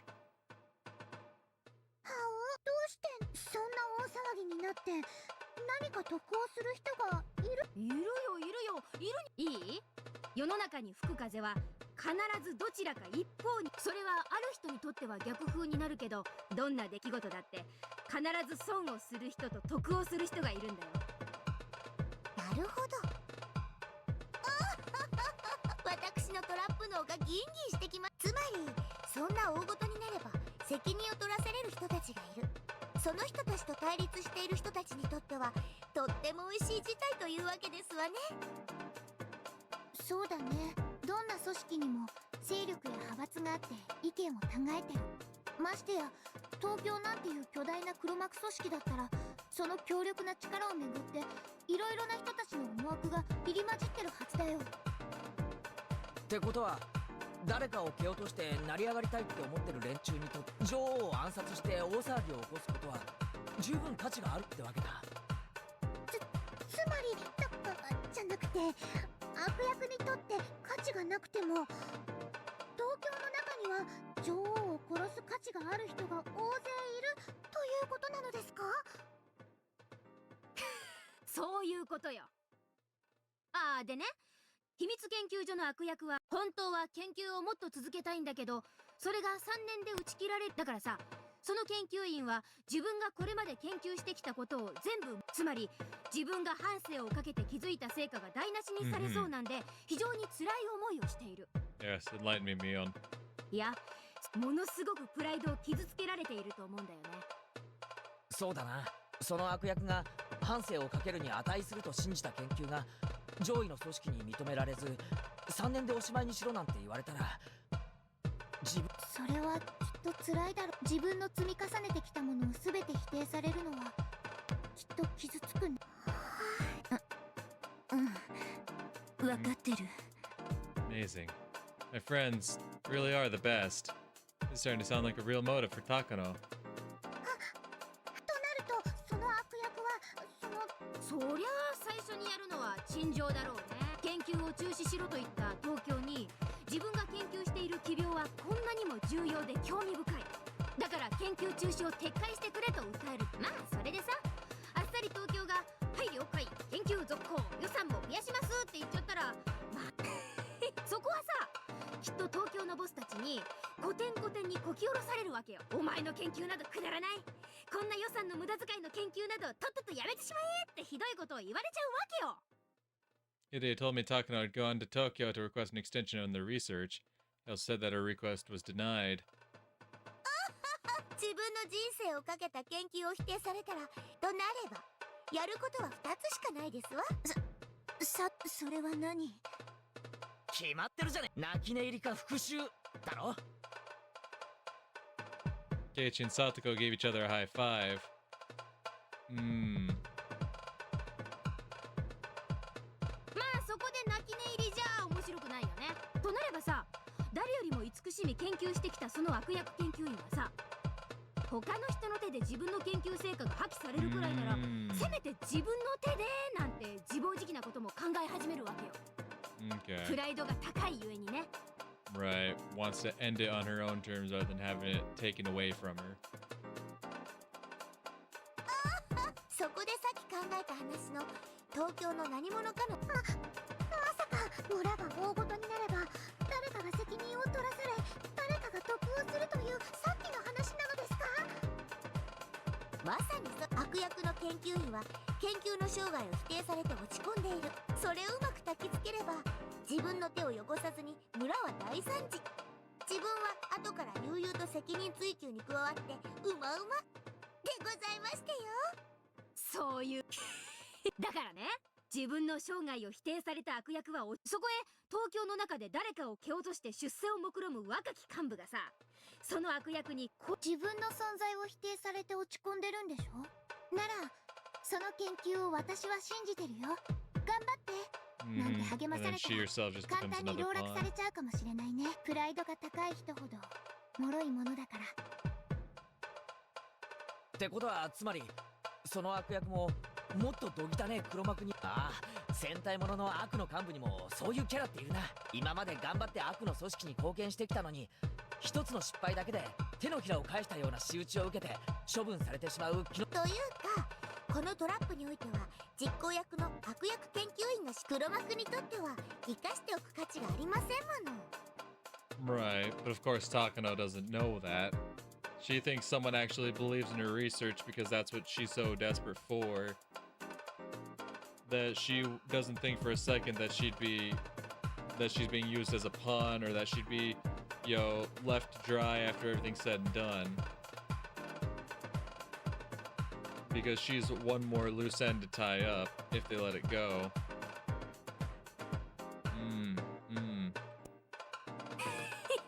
そういうその悪役もちょい悪を気取ったつもりだろうけど、結局は人生を否定されるし黒幕に利用されるし、しかも最後には口封じで消されちゃうんだろうから悪役とはいえちょいと同情誘いそうだよね。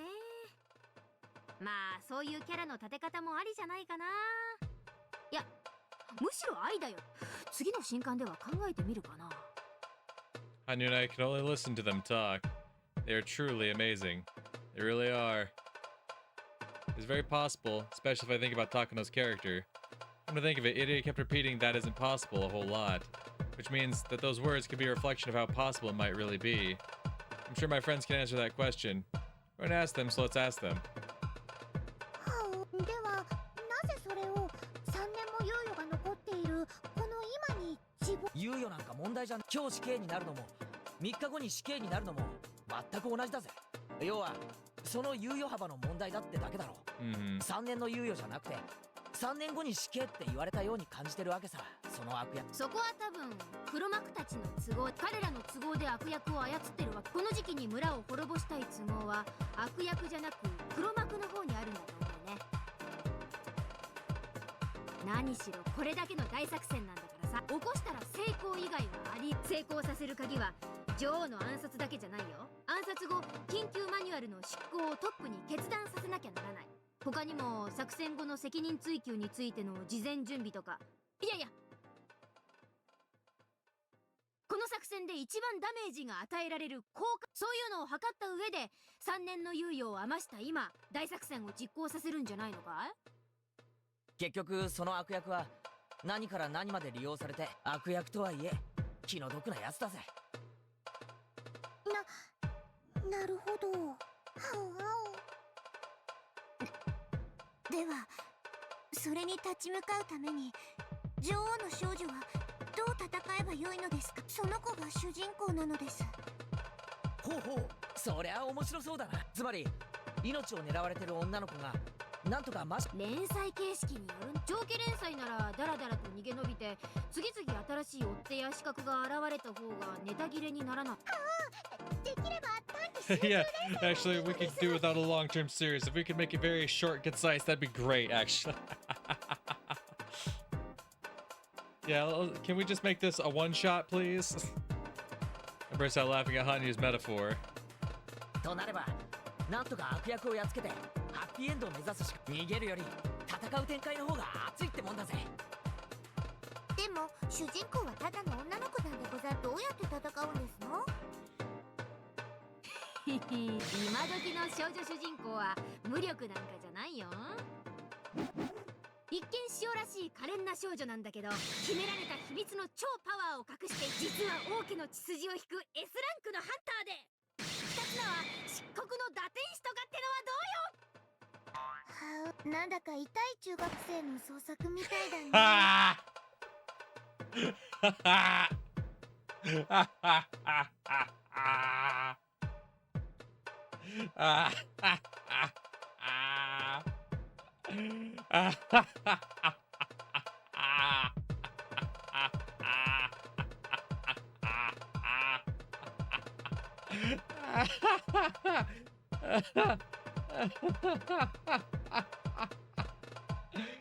Oh, son of a bitch. Oh, that's great.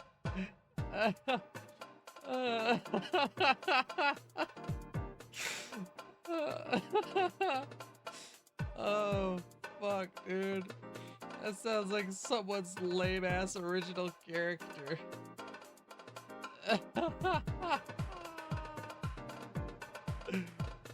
Oh my god. Oh, that's fucking hilarious. どうしたのミオン、お腹でも痛えのかよ。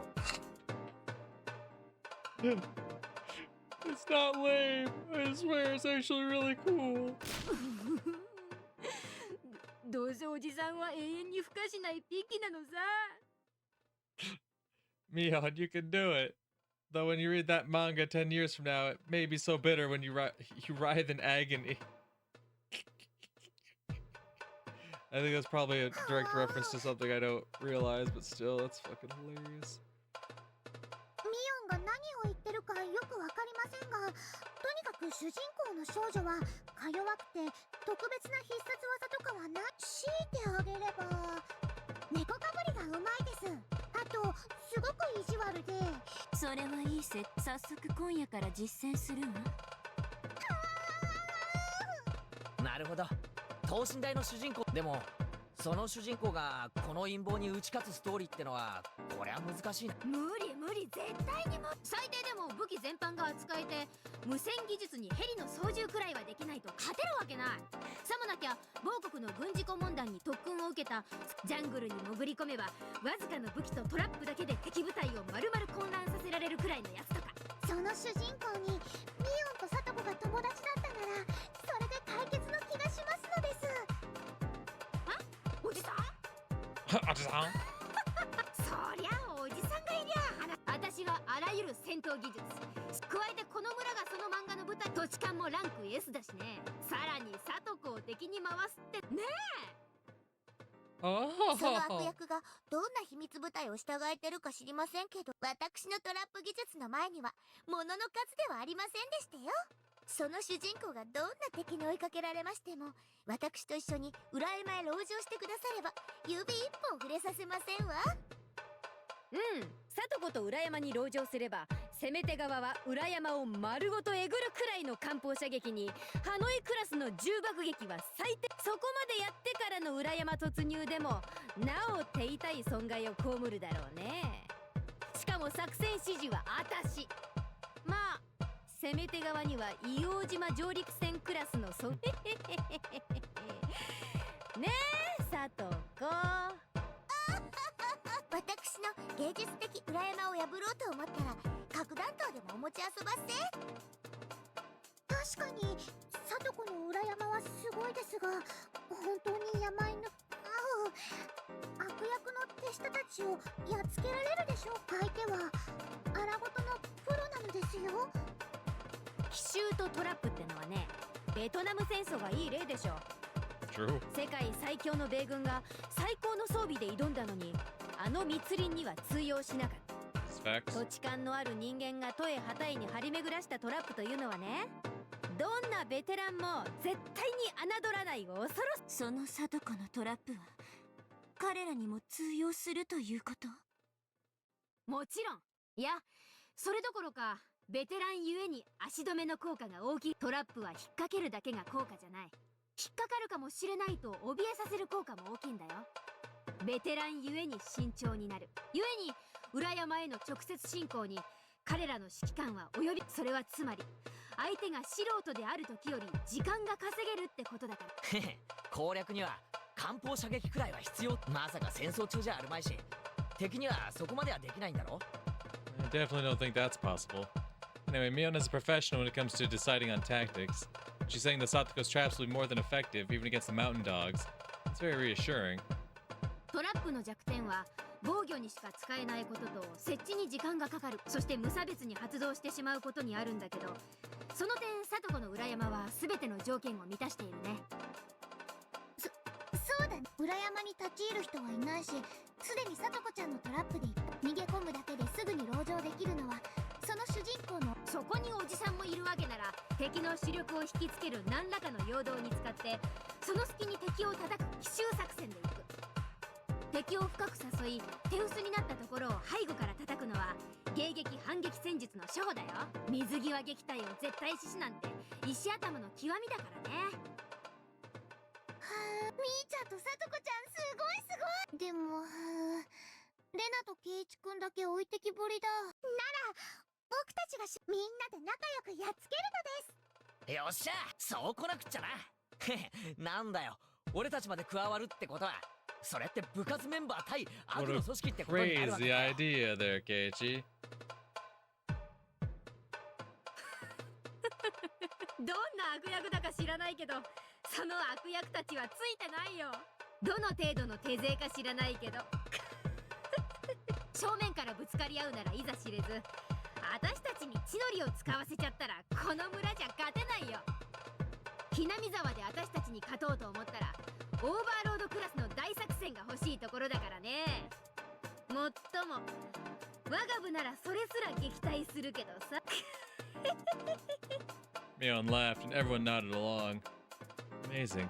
I'm starting to think that if we try our best, we can defeat even the mountain dogs.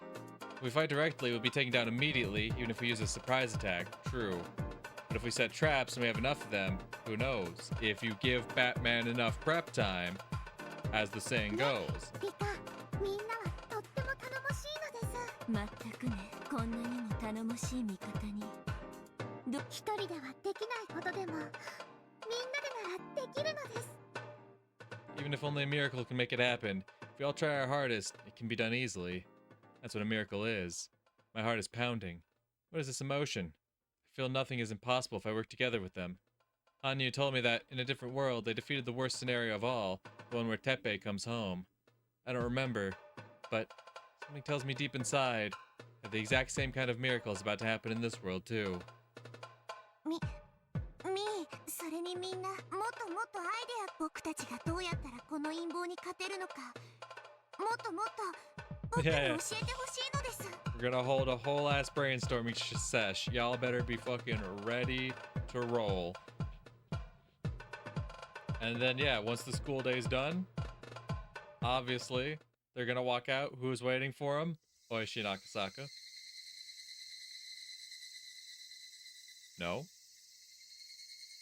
climbing up the steps to the shrine. I'd only asked for Tomitake, but Irie had come with him. Irie must be bothered by what I told him this morning, but he can't come to a conclusion on his own, so he wants Tomitake to listen to me too. After saying that he wouldn't interrupt us, Irie sat down a little distance away. 入江所長に聞いたよ。どうして君は高野さんを歌だって、そんなことをしたら大変なことになる。それに、高野さんは君や里子ちゃんにあれだけ親切なのに命を狙ってるように感じるなんて。ちょっと高野さんに悪いようには思わないかな。Sir, can we speak? You're throwing so many questions at me. Can I speak? I expected this from Tomitake. If I was in the same mood as I was this morning, I probably wouldn't have continued. Having expected this, I'm able to continue without getting upset. 正直に答え、そして真剣に考えてください。正常な高野なら僕を殺すようなことは絶対にないと思いますですが。それは高野はひなみ沢症候群の研究に生涯をかけてる。それは事実。ここだけの話。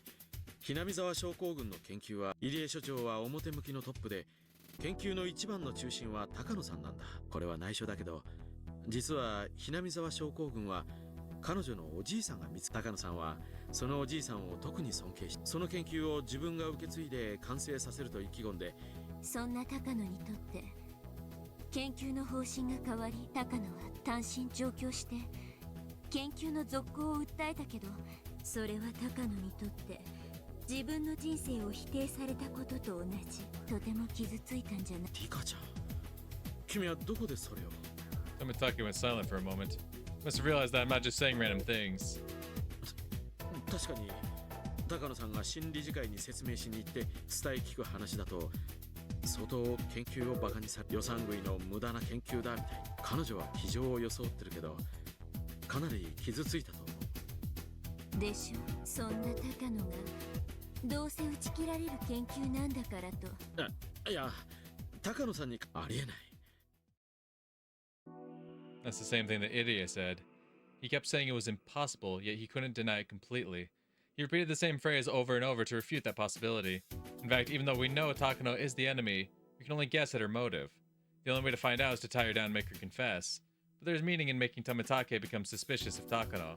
It's even important to do that, so that he'll become my ally.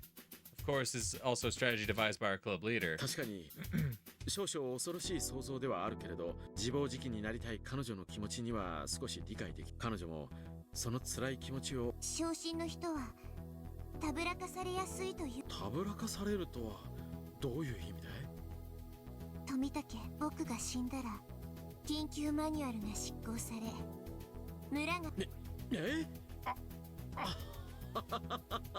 そうなの？僕は知らなかったな。Tomitake isn't good at covering his lies. It shows that he's bad at hiding things since he's innately honest, which makes him a nice person. 入江に聞いて時間がもったいないので、その緊急マニュアルはあくまでも最後の手段ですから。それを実行すれば大変なことになりますですね。Tomitake seemed to be wondering if he should confirm the existence of the emergency manual. The fact that Irie had already told me about it, combined with me being the Queen Carrier, prompted him to confirm it, albeit hesitantly. ああ、大変なこと。村を一つ消し去るなんて危険な橋をいくつも渡らなければならないし、仕方がないとはいえ本当に大変なことになる。担当直入に言います。その緊急マニュアルで渡航する。まさかいるはずがない。それどころか責任問題やら何やらに発展し、場合によっては東京だけでなく。となればその騒ぎで得をする人がいるのではありませんか。緊急マニュアルが執行されるようなことになれば、その後そうしなければならない状況に陥らせたに。具体的に言うと、入江機関を統括している上の連中ね。その黒幕たちが責任を追及され、東京、どうだろう。ポストは有限。狙う人間は常にいる。それを奪うために緊急マニュアルという危険な爆弾の導火線に火をつけてみようという人たちがいてもおかしくないんじゃないかしら。自分は安全な場所に隠れていて全て吹き飛ばした後。All this is what Mion suggested. She didn't know a thing about Tokyo, yet she struck its core so hard even Tomitake was shaken. Mion is the greatest commander and strategist our club could ever have. Tomitake folded his arms. He's starting to lose his cool. I think he realizes what I'm saying here isn't mere nonsense. 確かに最近東京である大物、それに伴い後釜をめぐって派閥構想がとても入江機関のクライアントであるアルファベットの理事会も粛清と呼ばれるほどの人事の大刷新が、それで旧派閥の庇護を受けていた入江機関はやり玉に挙げられて研究の即時中止が決められる。そんな中、もし私が入江機関とその黒幕の理事会、そしてそれを要する派閥は必ず責任を追及される。本来ならひなみ沢症候群などという危険な爆弾の存在は東京の中に敵ができた場合に限り、その敵にとってひなみ沢はあまりに簡単に爆発できる爆弾となる。それはリカちゃんの創作かい？創作ですか？事実ですか？あ、どうだろう。でも今の東京のゴタゴタを見ていると、なるほど、そんな恐ろしい絵を描いている連中がいたとしても、いや、ありえるかもしれない。富武はいい人、親しい友人のことを信じる。だからそんな富武にこう言えば。でも入江機関への監査役である富武兄に。まさかそれで高野さんだというのかい？はい、研究の継続を却下された高野は自分の人生を否定。それはいつもそばにいる富武なら分かっているはずです。その昇進の高野に彼女を利用したい何者かが接触し、そそのかすというようなことはありませんですか？傷ついた人は自分を理解してくれる人に心を許してしまいやす。高野に東京での混乱を目論む何者かが接触して取り入り、何かを焚きつけたかもしれないのです。Tomitake insisted that Takano-san would never do that. He repeated it a few more times, but then he fell silent again. Tomitake is an adult. He must have experienced some heartbreaking events himself. That's why he can understand that Takano is very hurt, and that's possible that someone is using her.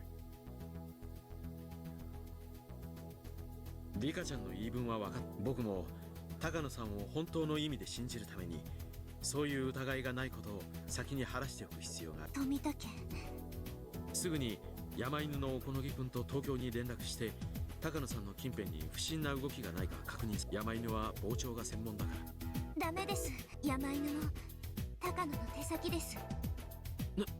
なんだって？高野を懐柔するような相手です。もちろん山犬にだって手を打っています。それはありえない話。山犬は傍聴部隊。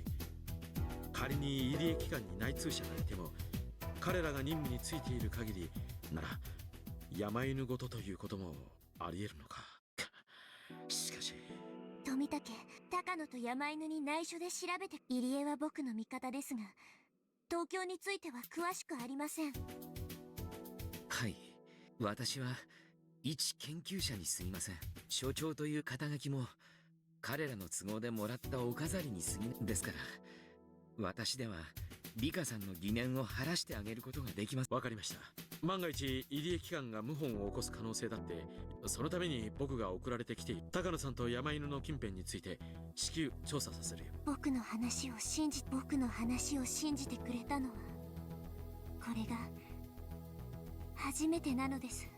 I've been left away in many worlds, but Tomitake finally listened to me. He'll be a very strong ally in the fight against Takano. Also, I'm grateful for my friends who prepared me to talk to him. I got information on the current situation from Irie, had my friends analyze it, and because of that, managed to get Tomitake to listen. Just as Hanyuu said, I couldn't have done anything if I'd kept thinking about it all alone. But after talking to my friends, things are already changing. 実は今日からしばらくの間、ミーの家には秘密の地下があり、好都合なのです。I haven't talked to Mion about it yet. I think she'll understand my request now. なので、何かあったらミーに連絡してください。僕は今日から当分の間、行方不明ということにしてくださいです。了解したよ。僕もそれが安全だと。僕は普段通り振る舞うよ。不審がられないためにね。もちろん用心はする。入江所長も普段通りにしてくる。ですが、常に用心を。わかりました。せいぜい用心します。富武、気をつけて。あなたは近日中に。This is the part that he's never taken seriously. Please, hear what I'm saying. わかった。特に用心する。ありがとう。Then Tomitake turned around all of a sudden. Ida and I sensed something odd from his behavior and grew tense. Then, we heard some footsteps. We've been so careless. Did somebody overhear us? Did Takano people hear what we were saying? I'll never forget that laugh as long as I live.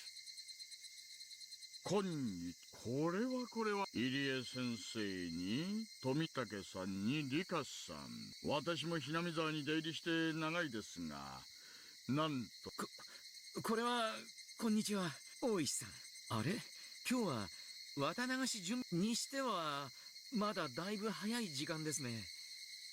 Ide tried to change the subject, but obviously Oishi had heard everything.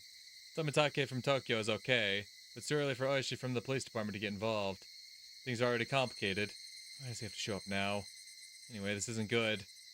いえね、ご自宅にお伺いしましたら、北条さんに、そしたら、皆さんの密会にばったりとで、いやー、The air froze, leaving only silence. Though Yoshi is speaking makes it obvious that he's trying to sniff things out. But he only heard part of our conversation, so he can't grasp exactly what we were talking about. And so he's trying to make us confess the whole thing. 皆さん、照れちゃい。いえね、今日来た理由は他でも、リカさんに、懐かしいよ。リカさん覚えてて、忘れちゃってたら、彼、はるばる来てくれたのに。What? Who? I can only think of one person. But did he ever come here in June 1983? But who else would come visit me? ささ、どうぞどうぞ。Oishi encourages a virile young man to enter. Looked a lot more mature than the last time I saw him. 赤坂。覚えていてくれてありがとう、リカちゃん。今度は東京へ帰れなんて言わないで。赤坂、赤坂。君のメッセージ、あるいはでもそれを忘れたら、だから君が教えてくれたから幸恵に電話して、だから君はその恩を、本当に長いこと忘れてもようやく思い出したよ。長いこと待たせてすまなかったね。本当に長いこと待たせやがったです。そしてこんな最後の最後の世界で本当に都合よく帰ってきや。赤坂、赤坂。私は無条件で君のどんな不思議な話、そして君の命を狙うという敵を必ず打ち砕いてみせる。 Akasaka remembered some strange things as he talked to me. Remembered the sad world where he lost his wife, working on the kidnapping case in Yamizawa. He forgot about me because of the despair and only remembered her afterwards. He regretted not being able to do anything for me. That memory from a different world brought Akasaka here. Akasaka calls himself my ally. It means a lot to me, as I never thought I'd have any allies at all. I can only bury my face in Akasaka's chest and cry. いや、私、東京に奥さんがいるのに、ひなみ沢にこんな幼妻の現地妻がいたなんて知りません。知りませんよ。大井さん、違うんです。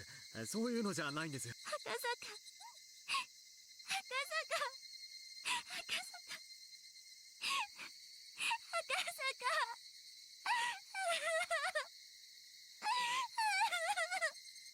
I complained that I couldn't defeat Takano alone. Hanyuu admonished me. She told me that if we put our strength together and all believe in the same thing, we can make a miracle happen. I didn't believe her. But after I talked to Irie, my friends, and Tomitake, things were getting better and better. Now Akasaka's here too. Is Akasaka supposed to be coming back? Or is this a miracle? Miracles do occur. This man never helped me even once before, yet he might be my most dependable ally. Now he's back, and he's even telling me he's my ally no matter what. ね、起こるのです、奇跡は。起こるね、起こせるね。まだまだ力を合わせたなら、そしたら昭和58年の呪いを打ち破れるくらいの奇跡を起こせます。だって昭和58年6月はみんなが手を取り合わないと破れないのですから。 Hanyuu, who used to just be a bystander, is now persuading me. She's admonishing me for pretending to fight while I too was actually just a sulky bystander. 大丈夫かい？ごめんなのです。ちょっと懐かしかったので取り乱してしまいましたみ。 I wiped my tears and tried to hide my embarrassment. The Higurashi continued to cry. The Higurashi had been trying to remind me of something very important. I felt like they had taught me something important. My eyes grew teary again. これはリカちゃんに素敵な彼氏がいたもん。自己紹介します。私は警視庁公安部の資料室第7室に勤めています。東京の公安部資料室は確か内調別室並みの極秘部門ではありません。秘密警察の批判もあるような極秘の強行捜査部隊だったはずです。No department would be foolish enough to slap secret onto the name for the secret division. Real secret divisions have boring names meant to fool the average person. That's true for Akasaka's department too. It's called a reference room, but they don't manage documents. お詳しいですね。公安部資料室の正体を知っている方がいらっしゃるとは先ほどのお話から察するに。どうやら訳ありの方とお見受けします。いや、ちょっとマニアでしてね。たまたま知っていただけなんですがね。富武さん、この際だから本当の自己紹介をしちゃ。私もあなたがただの旅行写真家じゃないだろうって。いやいや、そんなことは。僕は写真が趣味なだけのただの。What a waste of time this conversation is. It is the final world after all. 富武は僕たちでも僕の味方なのです。リカさん。Tomitaki and Ire yelled simultaneously. To them, it's an extremely important secret, and if someone were to find out, they'd get eliminated by the mountain dogs. But it's okay now. There's no point of continuing to have suspicions and doubts. I've had enough of that. It's already obvious Tomitaki isn't telling the truth, but he's still trying to deny what I just said. 入江所長さん、5年ほど前、私が誘拐犯たちとのあの時は丁寧な治療を本当にああ、いえいえ、自分の仕事をしたまでですよ。そして入江診療所には入江機関という別名もあるそうですね。いえ、どうでしょう。入江先生、私たち先ほど入江機関の実は皆さんがお話つい最近まで私の第7室は巨額の裏金ルートとそれを牛耳る黒幕たちを内定アルファベットプロジェクトとはその裏金ルートのうちの一つです。 Akasaka's holding the top secret document he got his hands on a few days ago. This document records how certain people were given public funds from ministries and government offices for assisting with various projects. These masterminds claimed that they were attempting to revitalize Japan by using secret money and secret methods, but that was a lie even amongst themselves. The masterminds of these projects were making an enormous profit off of them. If that became public knowledge, Japan would be shaken to the core, and the government would be overthrown. That was what they were told, and that was the reason why the investigation was discontinued. 最初にお断りしておきますが、第7室のこの調査はすでに中断されですので、私は業務上知り得たことを勝手に口外しているに過ぎません。もちろん私はひなみ沢へはそこだけ誤解がないようにお願いいたします。Tomitaki is still trying to hide his identity, but Irie isn't. He must have made up his mind since Akasaka already knows about the Alphabet Project. その裏金ルートから毎年巨額の資金が入江機関という岸骨市内にある研究機関に流れ込んでいることが、そして入江機関という機関名には括弧書きで入江診療所との補記が、そして入江機関トップは自衛隊から出向している入江京介氏とも。兄さん、入江先生、あんた自衛隊の私は富武さん。それに私たちのクライアント、これ以上しらばっくれるのはかえって大石さんたちを。入江の言う大石はきっと僕たちの味方になってくれますです。 I'm starting to feel like even Oishi could be our ally. That'd be incredible. Tomitaki finally gave in and admitted everything. In his place, I explained to them the existence of Hinamizawa syndrome, the idiot clinic that was established to research it, what's special about myself, and finally about the invisible conspiracy that revolves around it all. Oishi was very surprised to hear about all this. Akasaka told him to calm down, so he listened quietly. Since Akasaka belongs to a special unit, he wasn't too surprised. He kept nodding, saying that's all very possible. This is working out great for me. 確かにリカちゃんの言う通り恐ろしい陰謀を企む連大石さんこれらの話は全てあり得る話ではあ私は何かの小説の筋書きみたいな気分ですがいやそれが真実ならば Compared to Akasaka, who has a flexible mind, Oshi's having a hard time understanding such unrealistic stories. Probably need at least 3 cigarettes before he can digest what he just heard. 僕はですがその証拠はそれを確かめるために富武に調査をお願いしていたところなのです。大石さんその高野という女を別件逮捕で退職金が吹っ飛びそうですがやってやれないことはないですな。沖宮署にも山犬の傍聴要員が入り込んでいるはずです。多分大石さんがそれを実行しようとしても署内で高野さんの調査はこちらでするのでそれまでは変に警戒されるようなことは慎んでいただきたいの。そうですね高野氏の調査は富武さんの機関の人間にしかできないなら警察が余計なことをしない方がいい。それにどうも関わる山が大きすぎる。大石さん冷たい言い方をしますがあなたはここで引かれた方がいいかもしれない。赤坂さんそれはどういう意味ですか。先ほども言われました通り長かった危険なお仕事がようやく終わりお金は大事です。家のローンの完済や老後の蓄えですが今回の山は私の勘から言ってこの山は多分最後にはなかったことにされる。つまり全てを失う覚悟がなきゃそうおっしゃるんでしょう。そうです。大石さんほどの方にこんなですが私は今日まで一般警察とは次元の違う山だからその経験の上で Oishi was no fool. He was also an adult and smart in a real sense. If he only listened to his pride, he would yell at Akasaka for insulting him. What Akasaka is saying is true. Oishi's pension is a big deal for him. People live far beyond their retirement. They still have 10 or even 20 years left after that. Their pension is the basis for that second life. A pension isn't ordinary money. It's very, very valuable. People receive their pension for working hard on rainy days and windy days and even enduring the moments when their bosses gave them a hard time. Even Oishi has mumbled on occasion that he's going to quit and look for a new job. Yet he endured and quietly did the unreasonable work asked of him. He's endured far more work than his salary merited. He's worked like that for a very long time. Now he's finally about to retire. He's finally about to collect his long-awaited pension. It's not about the amount of money itself. It's about having a value placed on what you've done with your life. So if one were to cause a scandal, punishment for that would be placed on his pension. One such deplorable event can erase Oishi's entire life as a policeman. That's not something that can be treated lightly. Akasaka is still young. Even if he loses his job, he'll be able to find a new one. But Oishi is too old. The repayment of his mortgage was planned around his pension. Oishi is a grown-up's grown-up, and that's why he can't do anything reckless.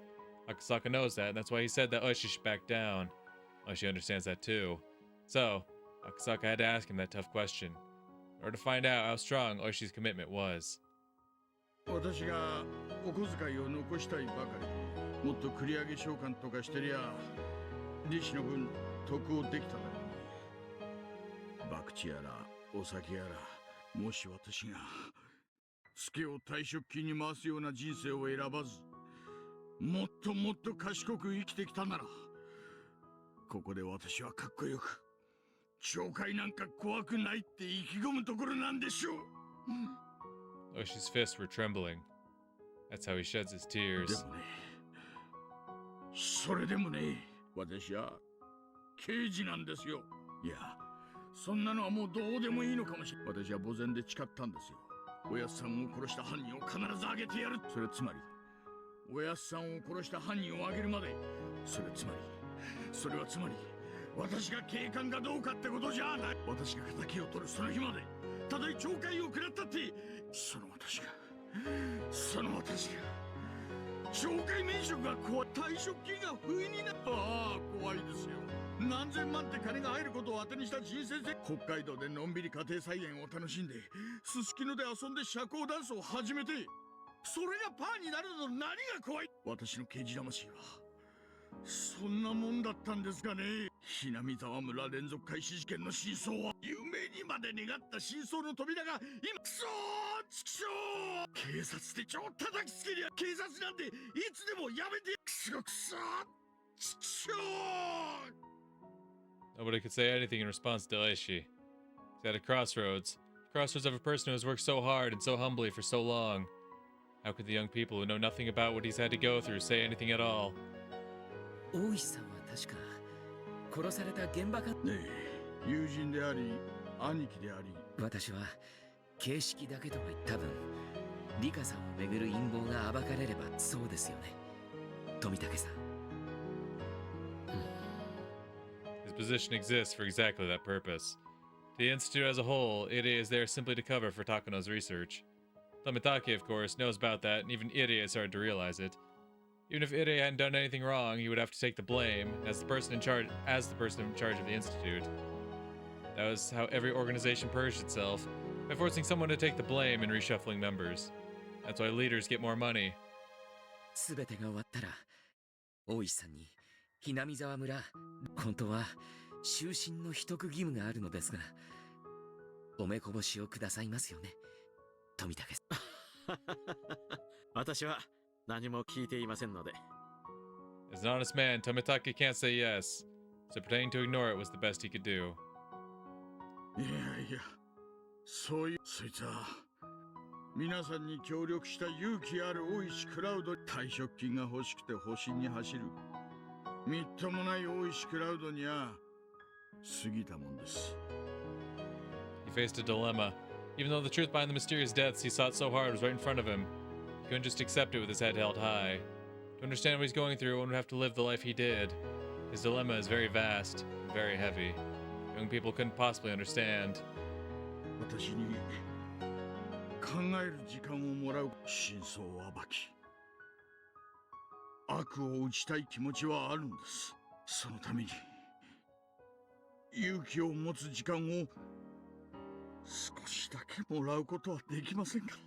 Oh, that just means Oishi's absolutely going to come in clutch at some point. Can you give me some time for that? Like, absolutely. They're going to say, absolutely. Take your time. Come think about it. Come to a conclusion. But you just know that means he's going to, in some capacity. Maybe he doesn't, like, get into the heat of battle, right? But, like, in some capacity, he does something that comes in clutch that makes some kind of major turning point that helps out the gang in some major way. You just know it's coming around the corner then. Why is he even asking? Nobody here will force him to make up his mind. Of course, I won't either. However, Oishi needs someone's approval. Oishi's still passionate about his work as a police officer. He isn't brave enough to take on this case. He wants somebody to forgive him for that. But nobody can do that. Nobody can stop Oishi from crying. はい、その時間を僕は許します。 Hanyuu? How long has she been there? Hanyuu's arrived. Didn't see her come in. Then again, she's always around. Hanyuu's the guardian deity of Hinamizawa after all. あなたが決心するのに、あなたは今日まで自分にそんな決して軽くない人生だからこそ、軽々しい選択や万有は決して誇らしいものではない。真に誇るべきなのは、あなたのような真に重い人生を歩んできた者が本当に重い選択をした時なのです。 She might sound arrogant to us. That was exactly what Oishi needed to hear. Right. Who among us has the right to admonish Oishi, the eldest one here? No one. No one should be able to. Nobody but one. The one who's been protecting humans for over 1,000 years. あなたが冷静で落ち着きある選択をしようとも、私はあなたを称えましょう。それがあなたの悩み抜いた選択である限り。初めて会うお嬢さん、なぜか一番臆病な私に時間を許してくれて。 If it was me, I would have asked Oishi to be my ally and asked him for help. But I wouldn't have reached his heart. Wanting help is my selfish request. I don't know anything about the life he lived, and that's why my words wouldn't reach him. But Hanyuu's words did. Hanyuu has never told me this, but I can tell she's been watching Oishi since the day he was born. She's been watching all that he went through. That's why she can say that, and why what she said could reach him. Only Hanyuu can do that. 入江先生、たった一つだけ教えてください。何でも聞いてください。私はおやすさんをバラバラに。それはいいえ、不正解です。ひなみ沢村連続開始事件は。そうですか。Oishi pretended to scratch his head. For so long he pursued the case with that belief that someone deeply involved was telling him he'd missed the mark, so he must be feeling at least some frustration.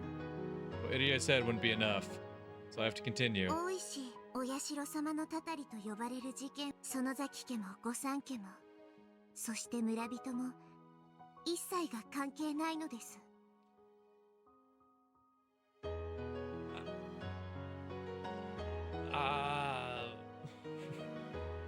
I guess it was that when you say they weren't done in secret, like it wasn't like it was some planned out methodical thing, I guess is right, but like I was saying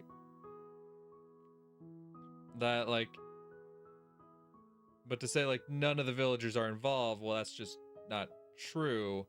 It's just not a major conspiracy like Oishi thinks it is. At least, well, okay, it is a major conspiracy, but the villagers themselves are not in on the conspiracy, though they are connected to what is happening. There are only misunderstandings, misinterpretations, coincidences, tragedies, and comedies. Right.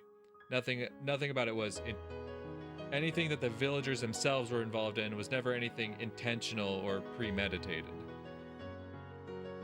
The real identity of the curse of Yashiro-sama is simply a series of misinterpretations. Well, it looks like the villagers are acting in secret. それじゃあ全部園崎家当主にはいかなる天才も園崎家は何も知らない。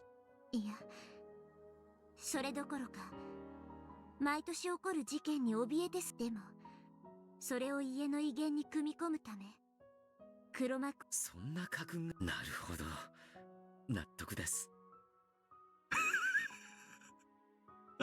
それが本当ならお寮のばあさんめくそ思わせぶりなことばかり言いやがるな。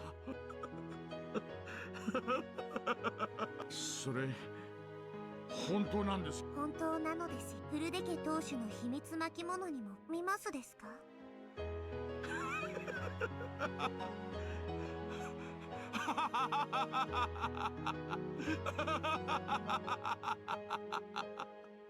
I have no idea what Oishi thinks is so funny. Nobody here can tell what's going through Oishi's mind, except the girl who has watched over human beings for over 1,000 years. 大石が嬉しい気持ち、僕にはわかる。おや、誰かを憎まなくていいというのは、とても幸せで。園崎家が獅子骨市内を牛耳る太刀の連中のとこのチンピラに刺されたこともありますから、別に開始事件の黒幕でな。まあそれだけのことなんですが。None of us can tell if what Hanyuu is saying is right. Oishi believed the Sonozaki family was behind it all. Now that he's learned they're not, I'm sure he feels like everything he stands for has been made meaningless. But if Hanyuu says that's not the case, to hate someone must be such a painful thing. Can't explain Oishi's laughter. All I can do is speculate.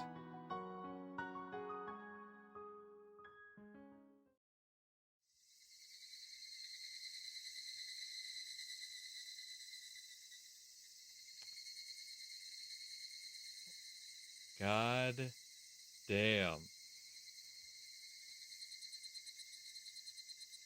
What a fucking scene.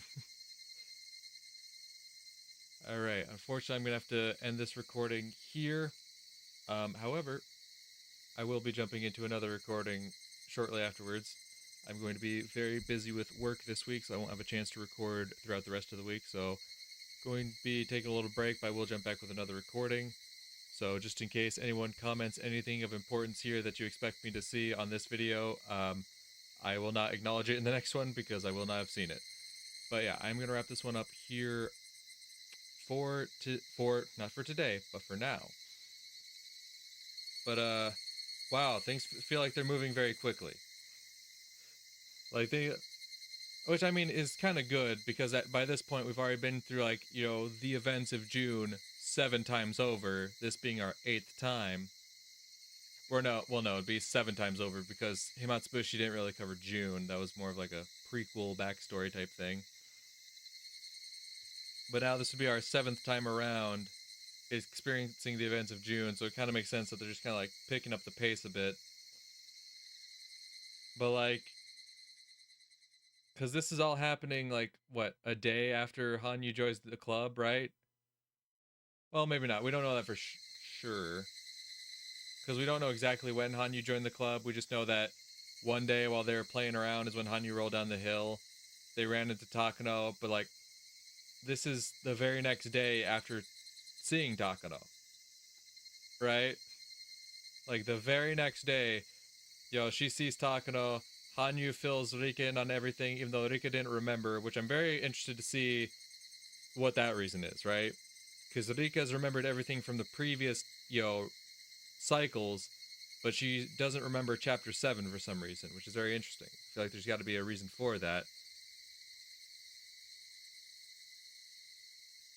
But all within a day, she sees Takano, gets filled in on all that, talks to Irie, talks to the, presents her problems to the classmates, but like kind of veiled, like, oh, I'm writing this comic, blah, blah, blah.